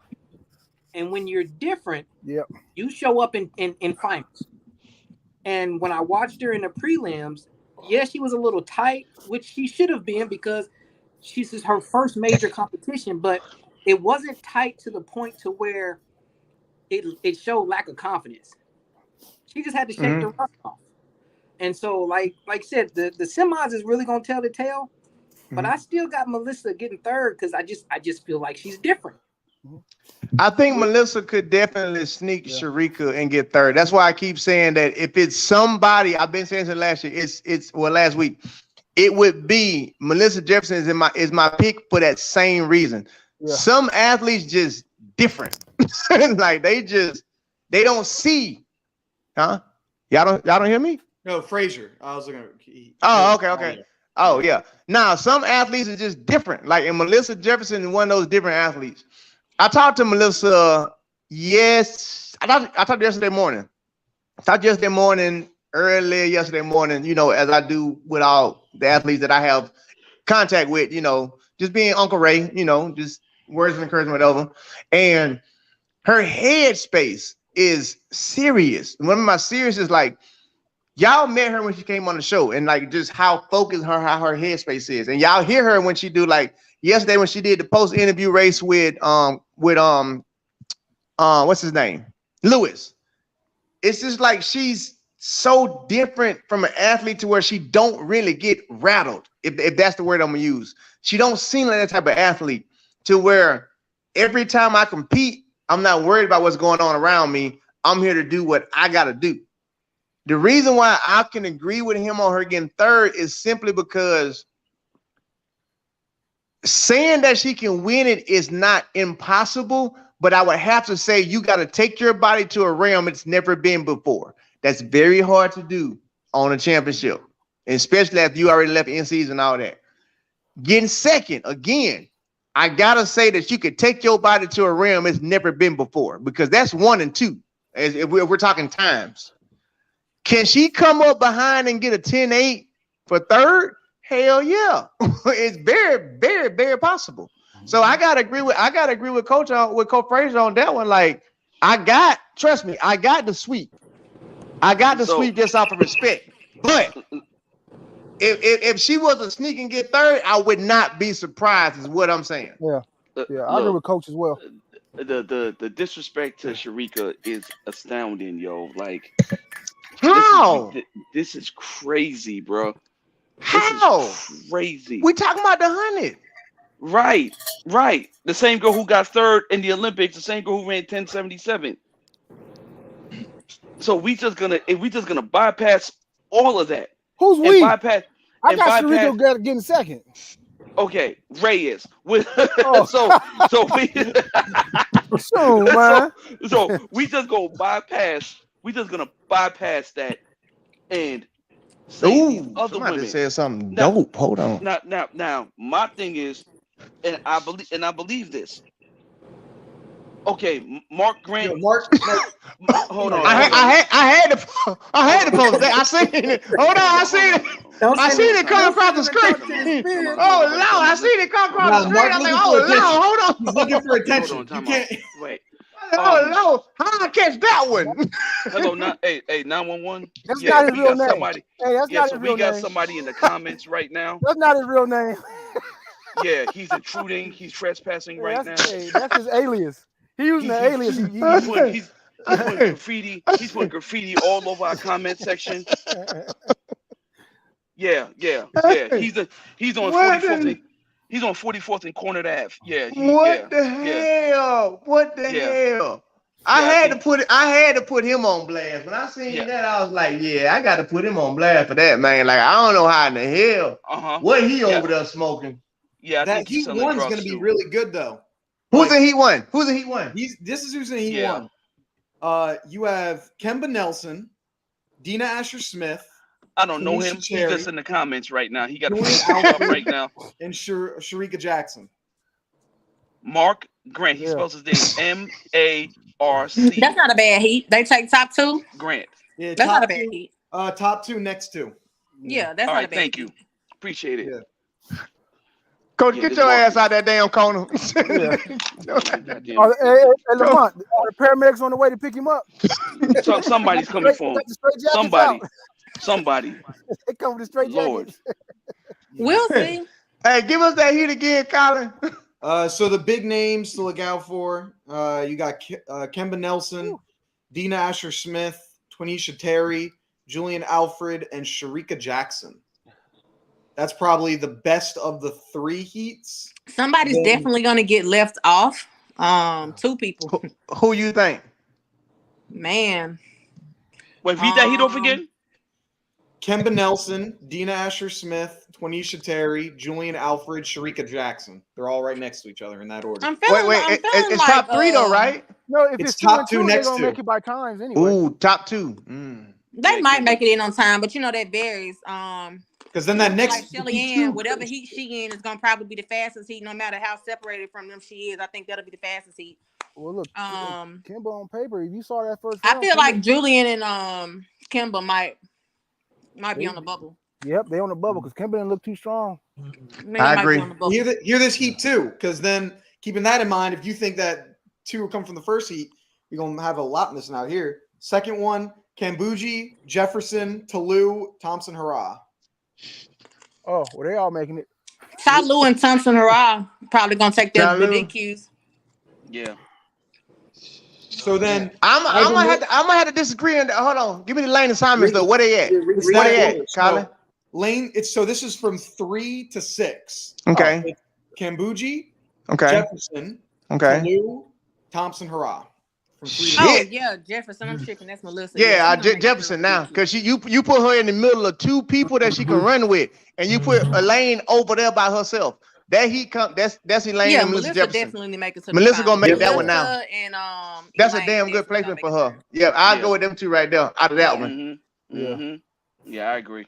Kambuji just look. Kambuji and Talou both to me look like they just worked too hard yesterday, and they hard work yesterday. They times displayed what a lot of people was doing without working that hard. Yeah, we talking about they running close to their season best or the season best. So you really putting it out there. What's the third heat? Yeah, what's the third heat? Third heat, your main competitor is going to be Daryl, Shelly Ann, Aaliyah. Shelly and Aaliyah. Daryl. I'm sorry, Gary Britton, Nieta. Yeah, I'm terrible with Daryl. names. Daryl Nieta. Daryl Nieta. Nieta, She's good. Nieta, okay. Yeah, she's gonna make it in. I got Daryl. So you got Aaliyah out. Aaliyah out. Oh, and Michelle Lee Ahead. Oh, she's Michelle in lane 8, looked though. decent. She's in lane Michelle 8. looked real decent yesterday. And she stumbled. She looked real decent. I like Michelle. Somebody got to stay off though. So I think it'll be. Oh man, I don't think she's ever missed the final. Have she? No, she has not. I don't think she's ever missed the final. Not. Ali. I don't think she's ever missed the championship final. She has not missed not one. She's always been there. Ooh. So it's hard to leave her off knowing that she gets to the final. Okay. Wow, and I'm talking like since 2000 and they need to run 14 to 15, she's been making championship finals. They need to run a 12-lane final. Man, for real. Okay, so the question is, do all of the U.S. women make it? No. Somebody. So all the U.S. women don't make it to the finals. Nope. Somebody got a bad heat draw, man. Somebody got a bad heat draw, and they're inexperienced. Think about it. This is the most inexperienced 100-meter team we've ever sent to a championship. Think about that. So I'm gonna go out on a limb. I know it's gonna be bad, but go ahead. Let me see. Who don't make it? Which one don't make it?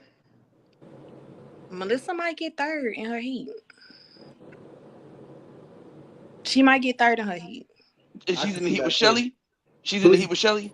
No, she's in the second heat, right? She's in the heat with Kambuji, Talou, Hurrah. And Sabota, she's in lane 7, so she ain't gonna do the beginning, but Sabota ain't gonna be. No, I didn't realize Sabota was that thick. Yeah. That's why she called swole booty for a reason. Like she is I'm talking about like I had no idea. Like she's like really like that's crazy. It's just if we're going off of this goes back to when I feel like I did it in a space. I'm looking at how the collegiate athletes are performing right now, and they look tired. They look sticky. I said they look sticky. The 400, wow. We got 2 through. We got 2 through. Well, hold on before we switch over to the 400 because Wait, I believe all 3 American women make the finals. Of what? The 100? Yeah. I think I can't see anybody getting left off, honestly. Yeah, I think that's what I was asking. I think all 3 make it. I think all 3 Jamaicans make it. I think all 3 Jamaicans make it in, and all 3 Americans make it in. And I'm going with Kumbuji, and Michelle. That's your top 8. That's your finals. Yeah, I can't leave Michelle out that final for sure. That's your finals. That's your finals. Wait. No. Hold on. I lied. I'm switching Michelle for Dina. Wait, look one more time. 1, 2.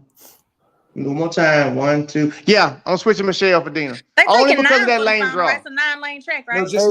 No, they said they don't take 8. They only take 8. They only take 8. Hey, Ray. Because they only take 8, I'm going with that. What's up, Dunny? What's up, I just want to say, hey, before my body cool off, man, I'm going to finish my workout, man. I appreciate you having me on.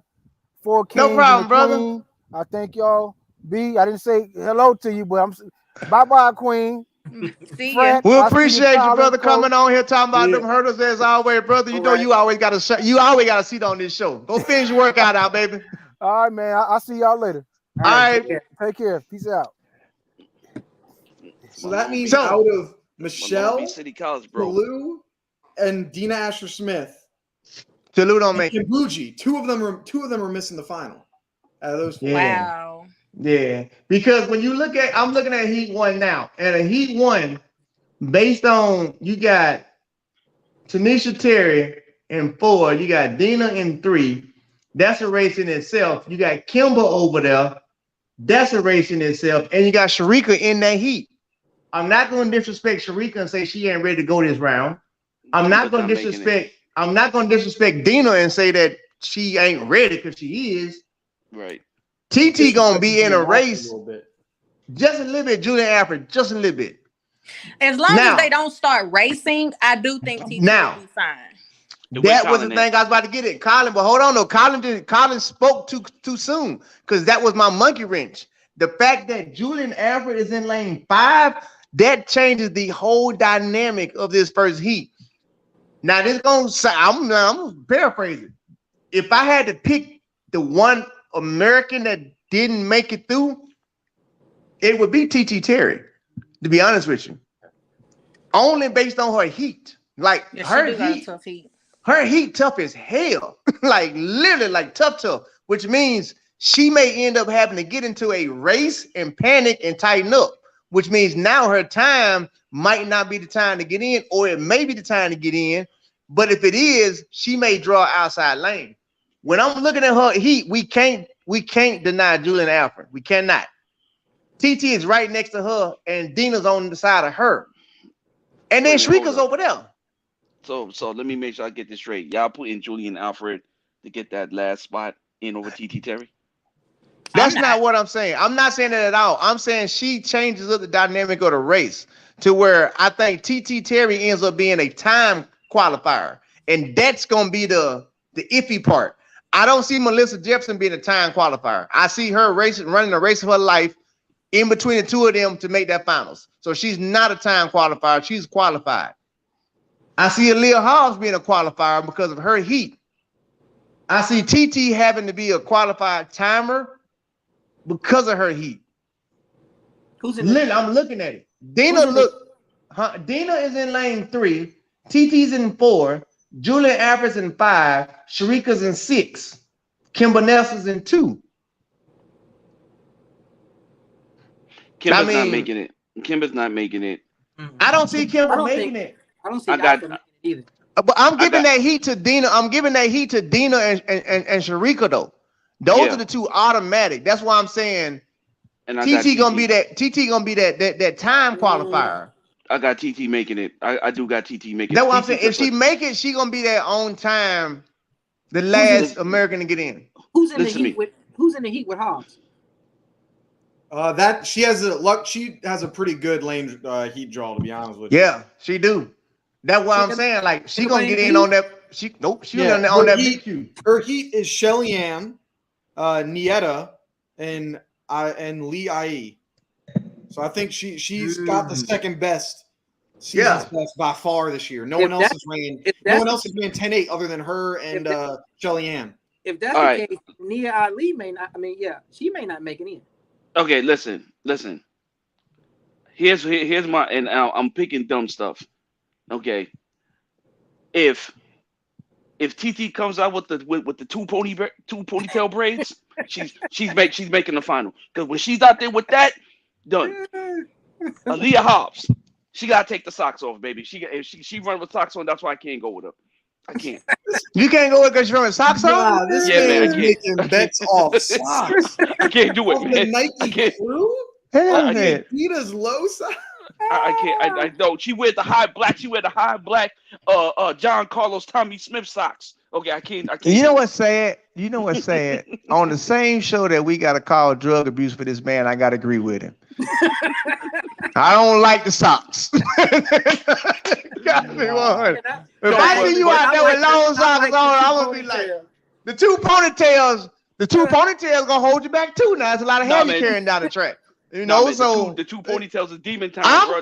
Man, that's like devil horns, man. That's demon time. When I'm TT going got with that going, I'm going with TT. when she baby. got that going, she going. But Melissa Jefferson coming out there like Cleo, not the Cleo that got shot down, but the Cleo that robbed the banks. She come out there cornrows to the back, short cornrows, bro. I'm going with that. That's a thug. I cannot see a final. I cannot see a final where there's not at least one American sprinter in there. I got all three of them making it in though. I got all three American sprinters. So I you think got it's all so tough to have tough. 3 from 2 nations. Like I don't have the stat on this because it probably has never happened. I'm gonna go with never. When's the last time you have had 6, all 3 Americans and all 3 Jamaicans in the final? When's the I don't last think time you've that happened? ever had that happen ever. Hold up, wait. No, because you're gonna think about when we had our 4 when Tyson didn't get a medal. That Someone wasn't said 3 London Jamaicans though. 2012? No, I'm talking about the women. Talking about the women. Oh, the 2008? women? No. All American, all Jamaica. Hold on. They say so you had 2012. You got People say 2012. Let Yeah. me look it up. 2012. So you Look had at 2012. you had Women's T, you had Allison, you had CJ, you had Right, it was Shelly. So there was here. I got it. Let me reject. There was 1, 2. Nope, incorrect. Nope. See all people on one. Nope, that's not true. Jamaica had Shelly Ann, Campbell Brown. Yeah, I don't remember Jamaica having 3 And except for then like USA last year. had 3. USA had Carmelita 3. Jeter, Carmelita, Tiana, and Allison. Felix. Yeah. Well, yeah. So people in the comments, we talking about all 6, not just one country having all 6, both countries. I'm saying this year gonna be the year that you're gonna have all 6 and you're gonna have 2 on the outside. And what's gonna be, I'm predicting you're gonna have America and Jamaica from lane 2 through 7. It was not 2008 either. See, y'all are just saying random. They years just throwing shit out there. Y'all I'm telling just y'all, that saying shit ain't never random happened. years. It didn't happen there either because it's That never shit ain't happened. that shit ain't never happened. It never happened. Shelly Ann and Veronica Campbell Brown was from Jamaica, and then you had Carmelita Jeter, Tiana Bartoloa, Allison Felix. Hold up. So yeah, that's right. Because 2008 there was 3 Jamaicans, but there was only I think 1 American in the 2008 finals, which was Tori Edwards. And let me pull it up. Let me just pull it back up. It was three Jamaicans in the 2008 women's final. It was, cause remember they went 1-2-3. They went 1-2-2. I'm sorry, 1-2-2 in the finals. Cause both Karan and Sharon got the silver medal. They tied for the silver. Here we go. Don't forget to like and subscribe to this channel. Don't forget to like and subscribe to this channel. Oh, don't forget to like and subscribe to this channel. Okay, it's loaded up. They're right. They're right. Not 2012, but 2008, because they had Shelly. What happened in 08? Sharon Simpson, Karan Stewart. Right. Top 3. Okay. Yeah. Cool. They Karan tied Stewart for was the silver a medal. beast. Yeah, Karan was a beast. Yeah, I forgot about her. Lauren Williams. Tori, and then Tori Edwards.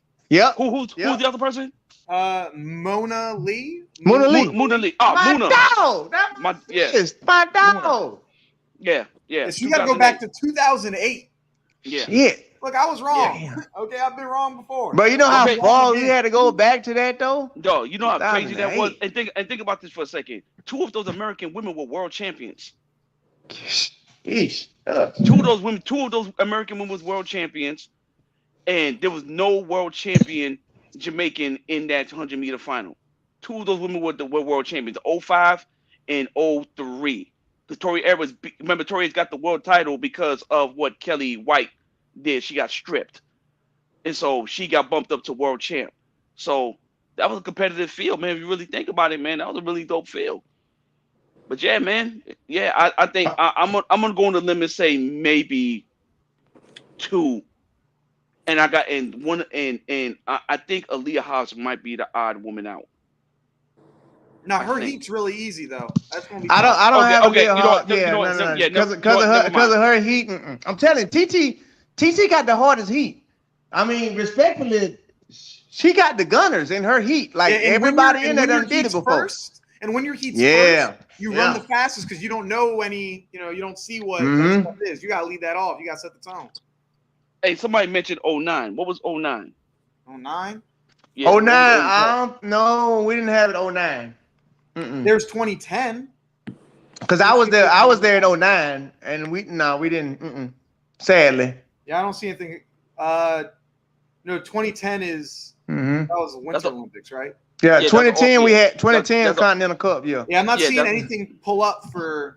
Yeah, 2000 pull up for Olympics. This isn't 2010. No, 2009 world champion Berlin. Yeah, 2009 world champion. 2010 was Continental Cup. I only know 2010 was Continental Cup because I actually ran the Continental Cup. That was the only year that I was like ranked #1 in the world. The year nobody cared and nobody ran. It's an off year. Sad that's what happens. But yeah. So yeah, that's the timeline. 2010 was Continental Cup. Why you sound so hurt about it? Yo? Because the year that I was the best was the year nobody damn cared. That's what I'm saying. Like, the year that nobody watched, the year that nobody cared, there's no world champs, there's no nothing going on. It's the year that I'm dominating. And everybody like, well, who are you? Like, goddamn. Look at 2010, people. I was the man. When everybody else was sitting down because Bolt done went 9-5 and Tyson went 9-6 and the world is tired, here come Ray Edwards with 10 flats and 9 nines. Hey, how y'all doing? So anyway, any thoughts on those 400s before we got to get up on field? Any thoughts on those 400s? Wait, I do have a question though. Now, go ahead. Off the track. Now, Coach, I know you probably don't want to be saying too much, but I do want to hear a little bit about the Randolph Ross situation. Yeah. That's me when I go on mute. For matter of fact, it's gotta be brought up. Like, I was gonna get to that at the end, but go ahead, bring it up now. Oh yeah, look, and I like North Carolina A&T. Look, that's from Ross. Okay, I got the jersey in my wall. I'm a fan. What I'm saying is, that's unfortunate. Like, whatever happens really sucks. I'm hoping that stuff comes out, quickly of, what it was that went down, because to see somebody before you announce your pro contract, like, who knows how long it's going to affect, what the career is going to be. Who knows what the suspension is. Unfortunate. And I hope that he kind of, uses this as a learning platform and be like, all right, whatever happened, let's make sure it doesn't happen again. Because that's tough. He had opportunity to put down a medal here. He was going crazy this season. Here's what, because y'all know I had to find out information. Here's what I was told. I was told that, unfortunately, the district attorney's office has done it again. But I gotta say it like this. I've always told everybody, USADA's job, and you cannot, this thing I try and explain to everybody, you cannot be mad at USADA. You can't ask these people to not do their damn job. Okay? Yes, we want to see Ross run. No, we didn't want to see Coleman suspended for 2 years, and the list goes on and on. But these people have a job. When they go to work every day, their job is to do a certain thing. Unfortunately, their job is just like district attorney's office, which is to bust athletes. Okay? What was being reported to me was, we all know what just happened with his father, right? He got a new job, right? He's in Tennessee, correct? Where was Ross at before? I'm talking about baby Ross, young Ross. Where was he at before his father got the job? He was not training in Tennessee. This is what was reportedly told to me. His tampering, and this is the thing y'all gotta understand, because USADA use these crazy damn words and they shouldn't use them. Yeah, you can write the wrong date. Yeah, Like, thank yo, you. If you Thank just you. write Monday instead of Sunday, as tampering. So a lot of people were thinking that he was tampering with a drug test. Like, oh, did he take one out or whatever? No, fool. Tampering for USADA means if you tell me you're gonna be here at 12 o'clock, we show at 12 o'clock, you at another place, that's tampering because you lied. So when you put his situation together, it's a little unfair because it's like, yeah, I did my whereabouts, but this is before this new information came. I'm being punished for not being, I would say, a responsible 37-year-old man. I'm still a child. You're punishing me because I forgot to go back and tell you, oh, I moved. You know what I'm saying? Like, that's not fair. That's not right. But again, the athletes got to understand, like, that's their job. Their job is to catch the smallest things. So now, if you do that, I mean, allegedly, this would have been told. This is what I was told. I was like, they were told, Ray, shit, he ain't doing that wrong, but he did something wrong. He lied on his paperwork because he wasn't what he said he was gonna be at, which is the sad part.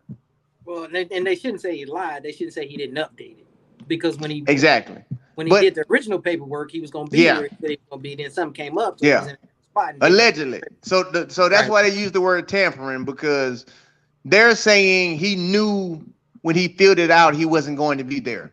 In reality, it's like I'm be honest with y'all. If I can, I hate those whereabout forms. I'm sorry, I hate them. I literally hate them because you can lose shit like this, your career, over some stupid like, bro, I forgot to text y'all. I'm sorry. Like, shit happens. I knew I said I was gonna be at my grandma's house, but I really forgot to tell y'all I changed my mind. Like, you punishing me for that. You're not punishing me because you tested me and because you have tested me. You've tested me and I passed all of them. You're punishing me because my paperwork?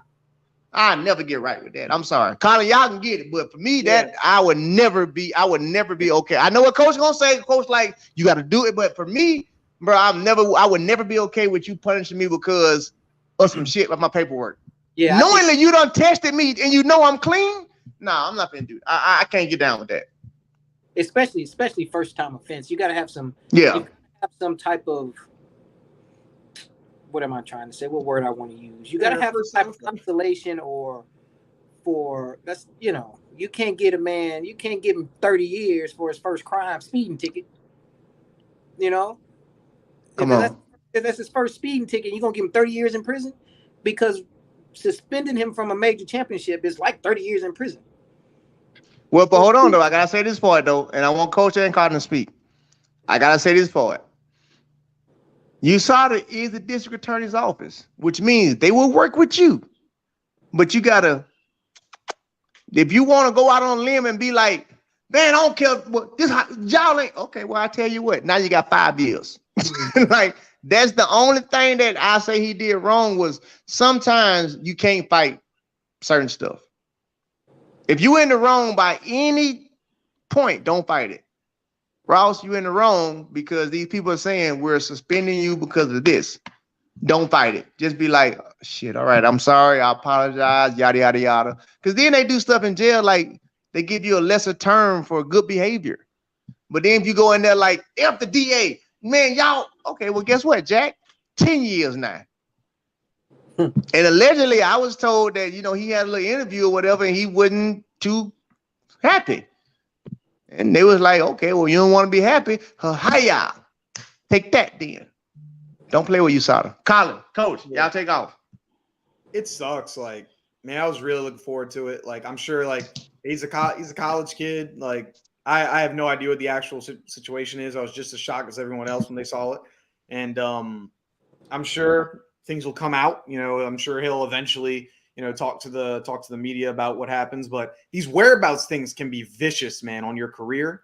Man, well, listen. He hasn't gone pro yet, so this will unfortunately affect, your money because now Nike, Puma, Adidas, Like, man, you're not going to be even on the track for, when we're doing, you have this. How they're going to use this against you so they can give you less money. Like, they're going to be like, hey, yo, Lat, you have this issue. Even though you can probably explain and share, they're going to use it against you. And we know how long they can take you out of the game for. We saw what happened with Christian Coleman. We saw what happened with, the woman hurdler from the 100-meter hurdles. What's her name? Brianna McNeil. We saw what happened with her. So, like, these whereabout things can be no joke, man. Like, it can take you out for 2-4 years. Not great. Hold on. My mom watches the show all the time. Let you finish talking, Colin. But my mom just said some shit that made perfect sense. You want to know where I'm at all the time? Give me some money. Shout out to moms. Shout out to moms. They're the realest thing ever. You want to know where I'm at? Pay me. That's funny. Way to go, mom. That's funny. Go ahead, Colin. Colin. Ask me where I'm at. It's $100. Every time you ask. All right, I'll tell you. $100.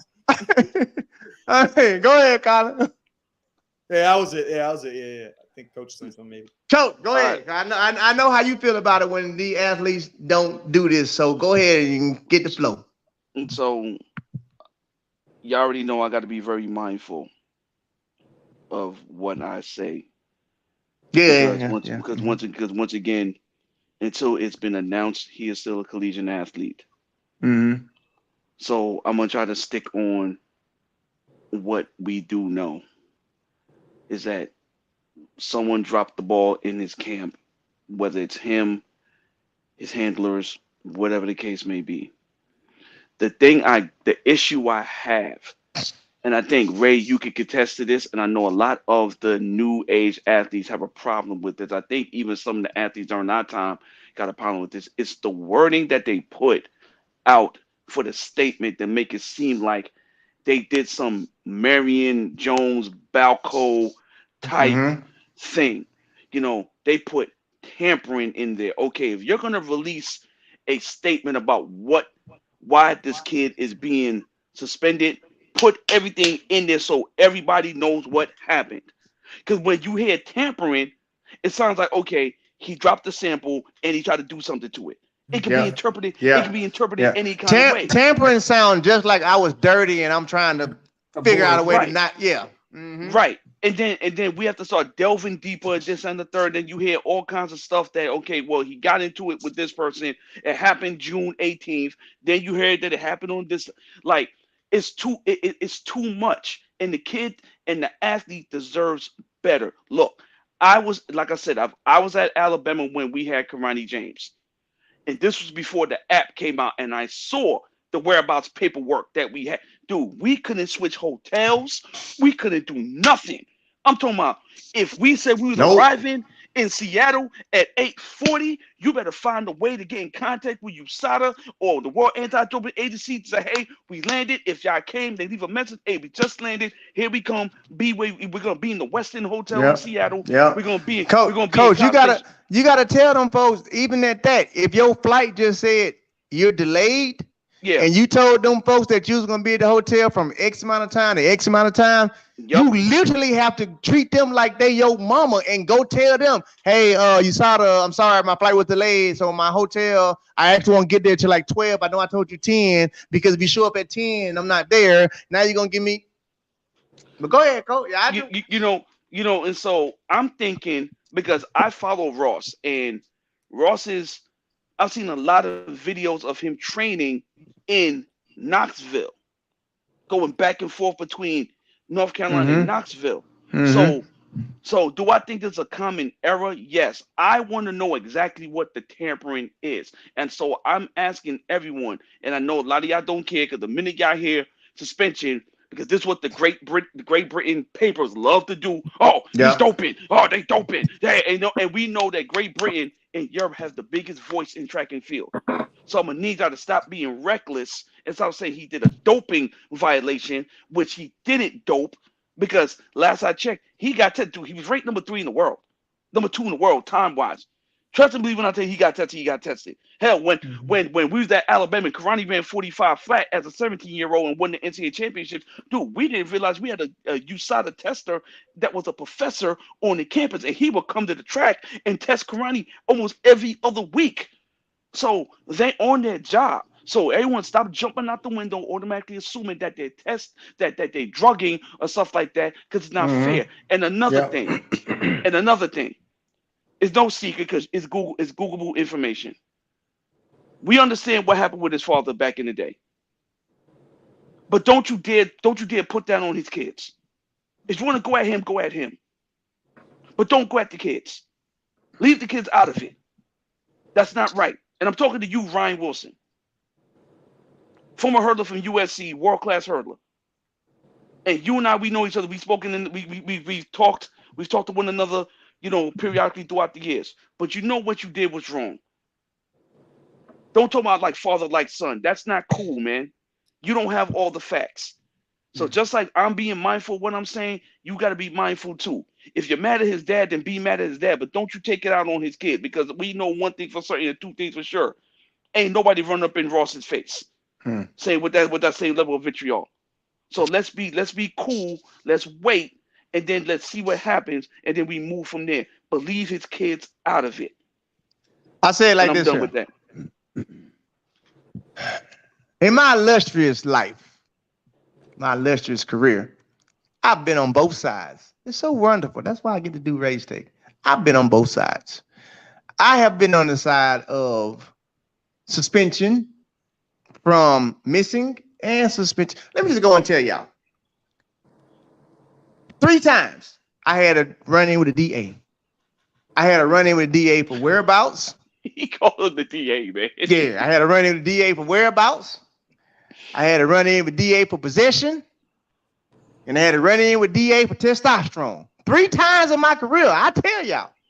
My first run-in with them was for possession, okay? The DA caught me in 2004. They put it out there everywhere. When Xavier Reyes was his own, it's doping.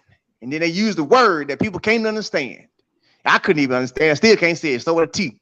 But when I found out the word, it's just a short, long-term THC. I smoked weed in 2004, okay? People, I did it, all right? I admit it. USADA said I was doping. And they put the whole thing out, and I had explained to people, bruh, I lost. I ain't doping. I was smoking weed. Done what they USADA talking about, all right? T-Hexaton, whatever it is, weed, okay? That's the first time. But I only got a public warning. I ain't even suspended for that. You know why I ain't get suspended? Hey, I'm sorry. You know what? I learned my lesson. Y'all are right. Keep doing your job. Can I carry your books for you? But anyway, second time I had a run in DA. 2009. I missed 2 whereabouts, right? Those 2 whereabouts was the 2 that was going to suspend me. I immediately called John Nubani, SMMI, my agent. I said, John, USADA done suspended me. He said, Ray, what the hell you talking about? I said, John, they got me 3 missing things. John, what the hell we gonna do? I sent the information to John. He said, Ray, don't worry about it. I got it. We got talking to USADA. We got all the information from they tester, everything. Here's the thing. Here's the crazy part about with athletes. You can beat these shits if you actually cooperate.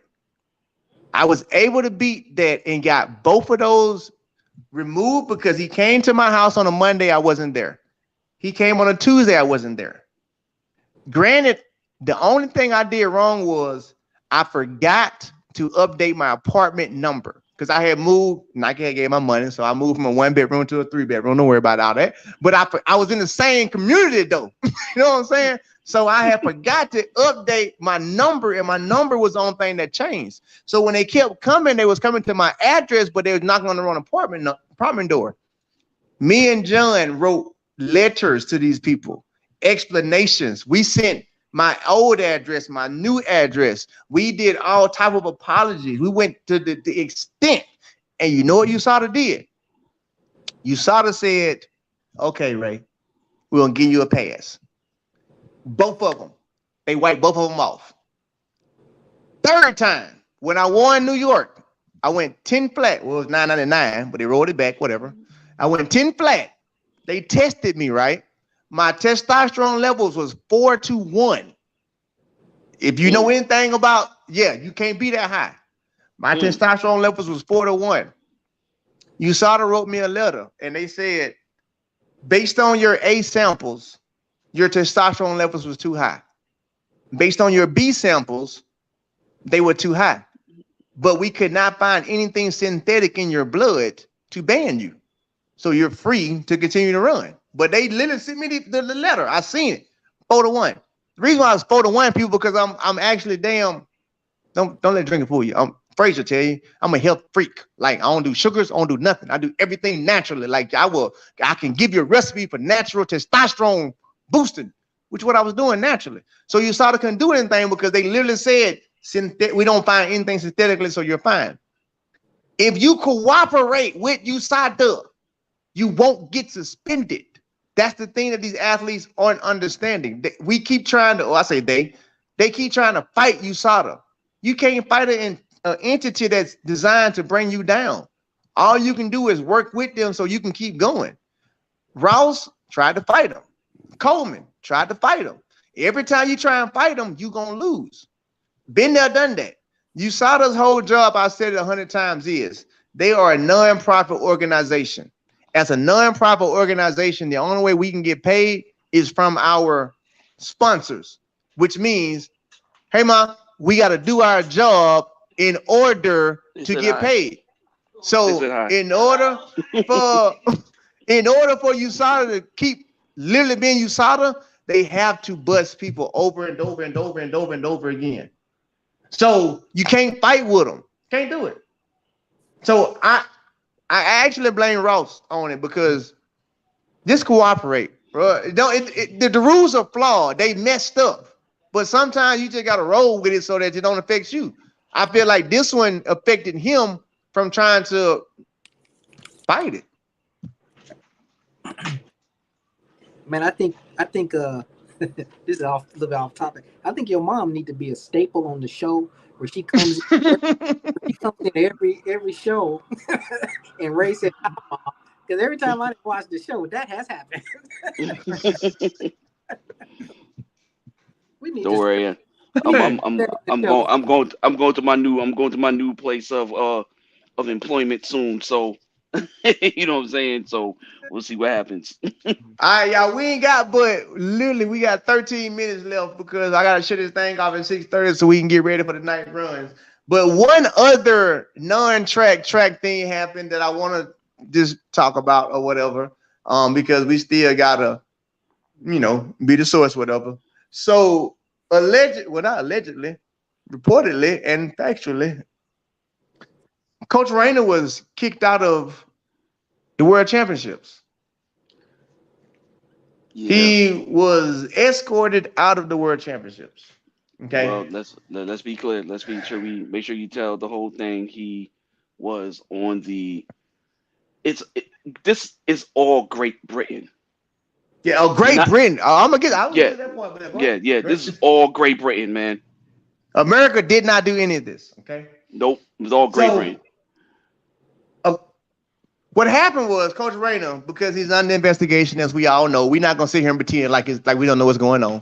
We all know that he's under investigation. Because he's under investigation, Great Britain, I'm going to call it on my show.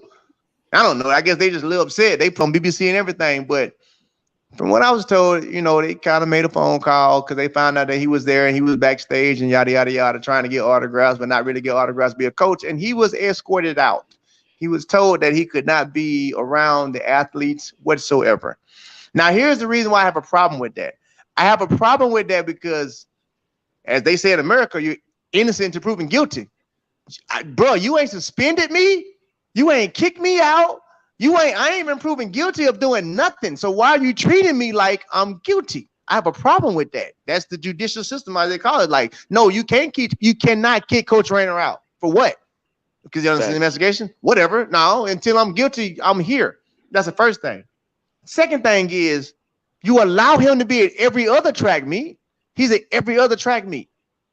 And World Athletics, you're the governing body. You govern every track meet.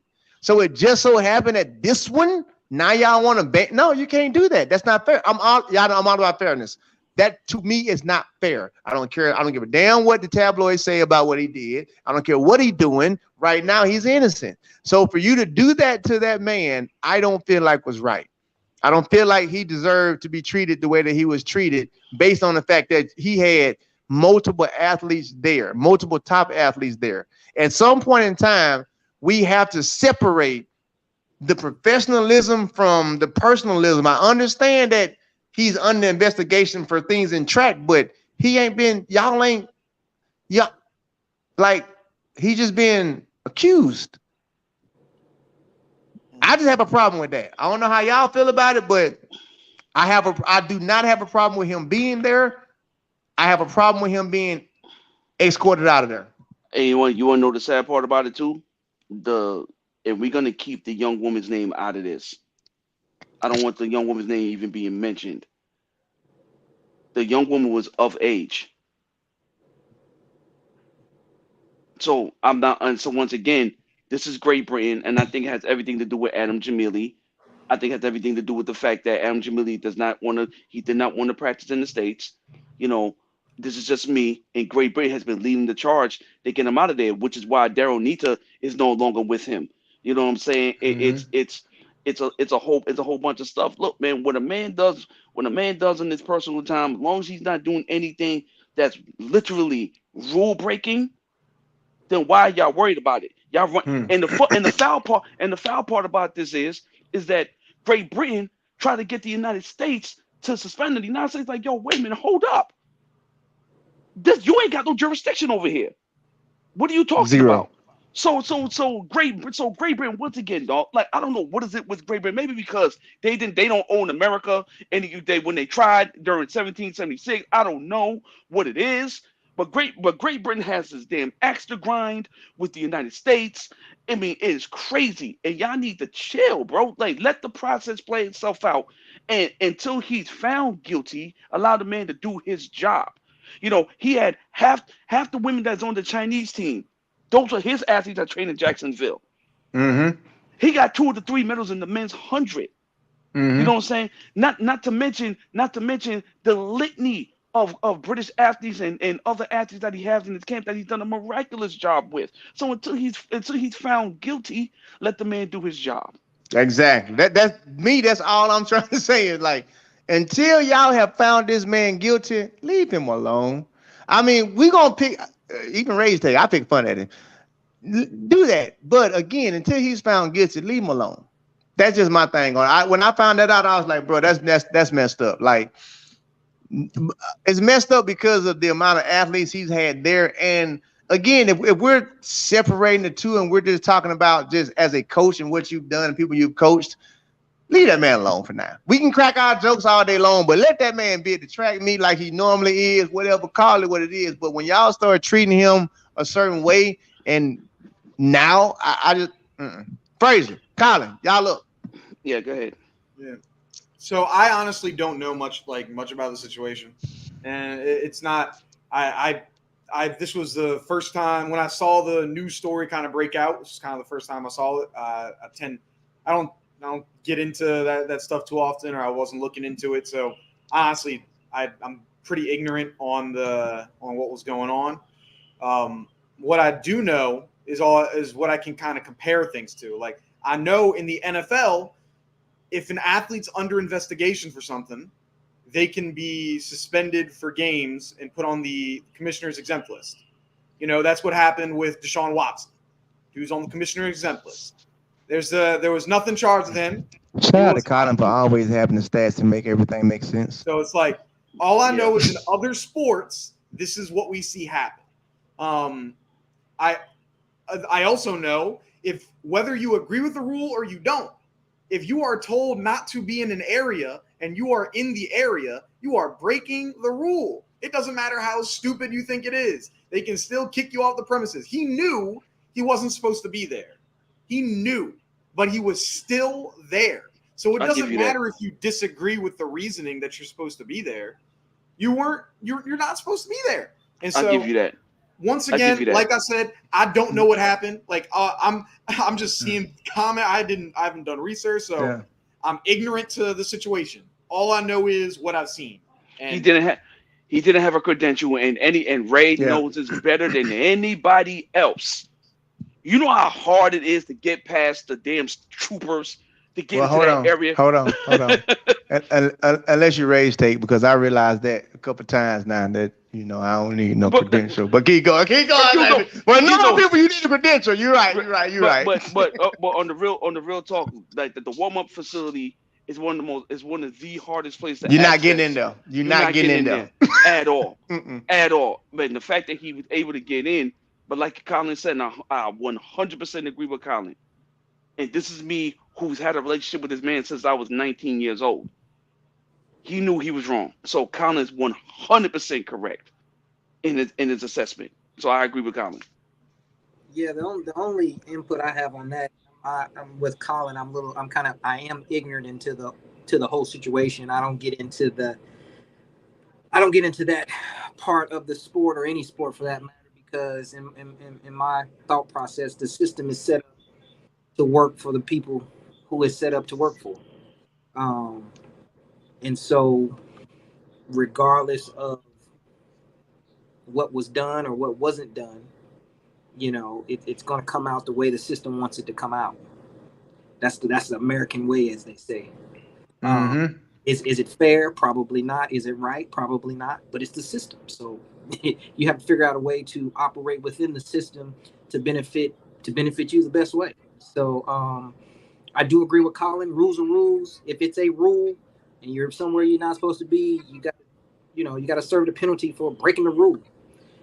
You only get a penalty if you get caught. if you don't get caught, hey, you didn't break a rule. That's how I look at that. So as far as the Great Britain, they had every right to be like, hey, he's not supposed to be back there, as any other country did. Yeah. Great Britain always trying to pop. They always trying to take out the U.S. Whether it's a relay, they turn it tape. Like, bro, like Great Britain, man. Look, man, you lost the war. Get over it. But that's all you lost. That's all I got. You know what? It's crazy because I don't think we've ever had any time ever on Race Take to where everybody agreed with one person's take, and just so happened it got to be the lightest person on the show. I don't know why the light white people always got to be right, but anyway, you know what? He's right though. He's right, because if we gonna continue to push forward and want our sport to be respected like every other sport, he right. In football, if you want to, hey, even if you ain't proven guilty, bro, you can't play. Coach, you can't come out here, So if we're going to sit here and be like, man, we want to be treated and respected like every other sport, I guess to Colin's point, Coach Moreno, we love you, but you got to watch it from the hotels tonight. Like, you can't go to the track, baby. Damn. Sorry, you can't go to the track. I want you to track, but based on the stats, man, you can't go to the track. You can't go to the track. It is what it is. All right, y'all, we finna get out this thing. We got 2 minutes. I'm gonna ask y'all one last time for y'all final, because but one final tonight. Two finals tonight. Is the 110 hurdles? Yeah, 110 hurdles. Oh, 110 hurdles. Oh, yeah, I'm sorry, 110 hurdles and 100. Yeah. Before we get out this thing, let me have it. Your final top 3 100-meter women. Go around the board. Colin, give it to us first. My top 3.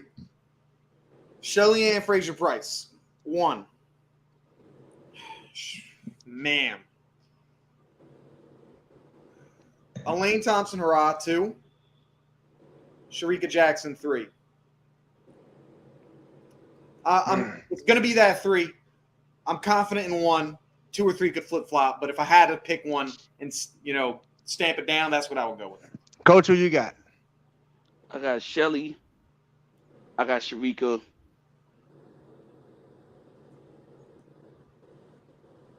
Damn. That person's running? I'm gonna go. You know what? I'm gonna go with Elaine. But my soul is telling me Dina Asher. Yo, I don't know why. But something in my soul saying Dina Asher go third. But I'm gonna stick with my sweep. I'm gonna go. Elaine gets third. Shericka gets second. The Queen gets her 5th gold medal. Well, Be damned the sweep. I want the sweep to be broken up. So we can't let them sweep because the men just sweep. USA. Okay. So I'm gonna go with Shelly Ann, Elaine, and man, I'm not jumping off that Melissa Jefferson bandwagon. I just like the way that girl run. I'm thinking she gonna sneak them. Nobody gonna see her coming. That's my thought. Right? All right. Here's my final real prediction of what I think gonna happen. The no bullshit prediction is Shelly, Elaine, Melissa Jefferson. Okay. I like that. Okay. That's my final no bullshit, no nothing prediction. Shelly Ann, Elaine, Melissa Jefferson. But the Rays State prediction, make it sweet. All right, go with the men 110 hurdle. Me and 110 hurdle. Colin, who you got? Grant Holloway 1, Devin 2, Parchment 3. Say it again. I have Grant Holloway 1. Okay. Devin Allen 2. Okay. Parchment 3. Okay. Coach? My final prediction is going to be Hansel Parchment, Grant Holloway, Trey Cunningham. I'm going with Grant Holloway, Parchment, and the sentimental pick for the medal is Devin Allen.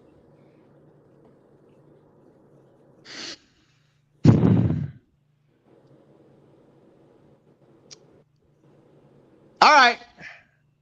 I'm going with for the win. I'm gonna give y'all the no bullshit one first. The no bullshit one is Grant, Trey, Devin. I got American sweep in the hurdles. Wow. That's my no bullshit one. My no bullshit one is Grant, Trey, Devin. That's my no bullshit one. Wow. My bullshit one is Parchment, Devin, Grant. But if you want the no bullshit, I'm sorry, y'all. You got sweeping stuff out here too, huh? I'm sorry. Like if I'm going with no bullshit, I'm going with American sweep. I'm sorry.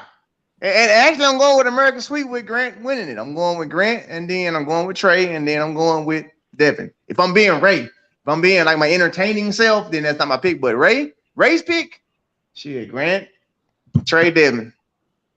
Just being honest. I'm just being honest. We're gonna find out. I gotta get to making some dinner here. I'm ready to talk about that mixed relay. The what now? That mixed relay. We ain't talk about it for a reason. What, really? Yeah. I wish I could press like if it went live, I'd have edited out what you just said, so we didn't have to bring it back up. Oh, that's a whole show by itself. Oh. Like that shit was embarrassing. Like, is how we gonna kick it off? Who did that? Did y'all not see Imke? Did y'all not see BOL on the track? Did y'all not see? All right, y'all got it. Shelly Ann's hair? She rocking the white on the top, the green on the bottom. She changed it? Yeah, Listen. they just showed her up. And TT Terry? Listen. She got big tails? She got demon horns? Yeah, she got the demi horns. Hey, listen. Y'all ain't catch before we get off here. Y'all ain't catch the petty, the subtle petty that the Jamaican girls did. Duh. Are You you didn't talking think we about didn't see? Thompson's hair? Yeah, you didn't think we didn't see that, Coach? We all saw that. Come on, Dad. The first thing we see was like, oh, that's so blah blah blah blah. Since you can't be here, we're gonna be here with you in spirit. Hey y'all. My sister in Christ. Yeah. Hey, since you gonna be here, we're gonna pay you here anyway. Hey, y'all know what to do. It's time. Hey, we appreciate y'all. We wanted to make sure that we came on during this time so that we can give y'all entertainment and a build up for what y'all are about to see. I appreciate all of y'all for being here. I always overly appreciate y'all for tuning in. Overly appreciate how y'all be keeping the trap house booming, because y'all know we're gonna talk the most trash in there. So therefore, you know what to do when we leave here. When we leave here, hit the like, hit the subscribe, come to the trap house, because it's about to go down. For real. First round of shots on me. First round of shot. Oh, you know what? Let's do this then, gentlemen. Since we all put our bids in. Loser, Cash App and shots. Whoever's the furthest from the podium, Cash App and shots. For what? For which race? The hunted female and the hurdles. So Y'all know whoever I gets it can't. Y'all know I can't bet. Y'all know I can't Whoever- bet, man. Yeah, you can't bet. You can't bet. Yeah, But you we can't- Yo, can. you can bet us. You bet us push-ups. Here, if you There lose, you go. you owe us You push-ups. owe us the amount and what my shot would have costed in push-ups. And I don't drink nothing but 1942. Oh Lord. Never had a day in my life, but I do today. I gotta go eat too, man. All right, All right, y'all. I'll see you Hey, we'll guys. see y'all in about 20-30 minutes, man. Let's get ready to watch the track and field, y'all. All right. We out of here. Adios.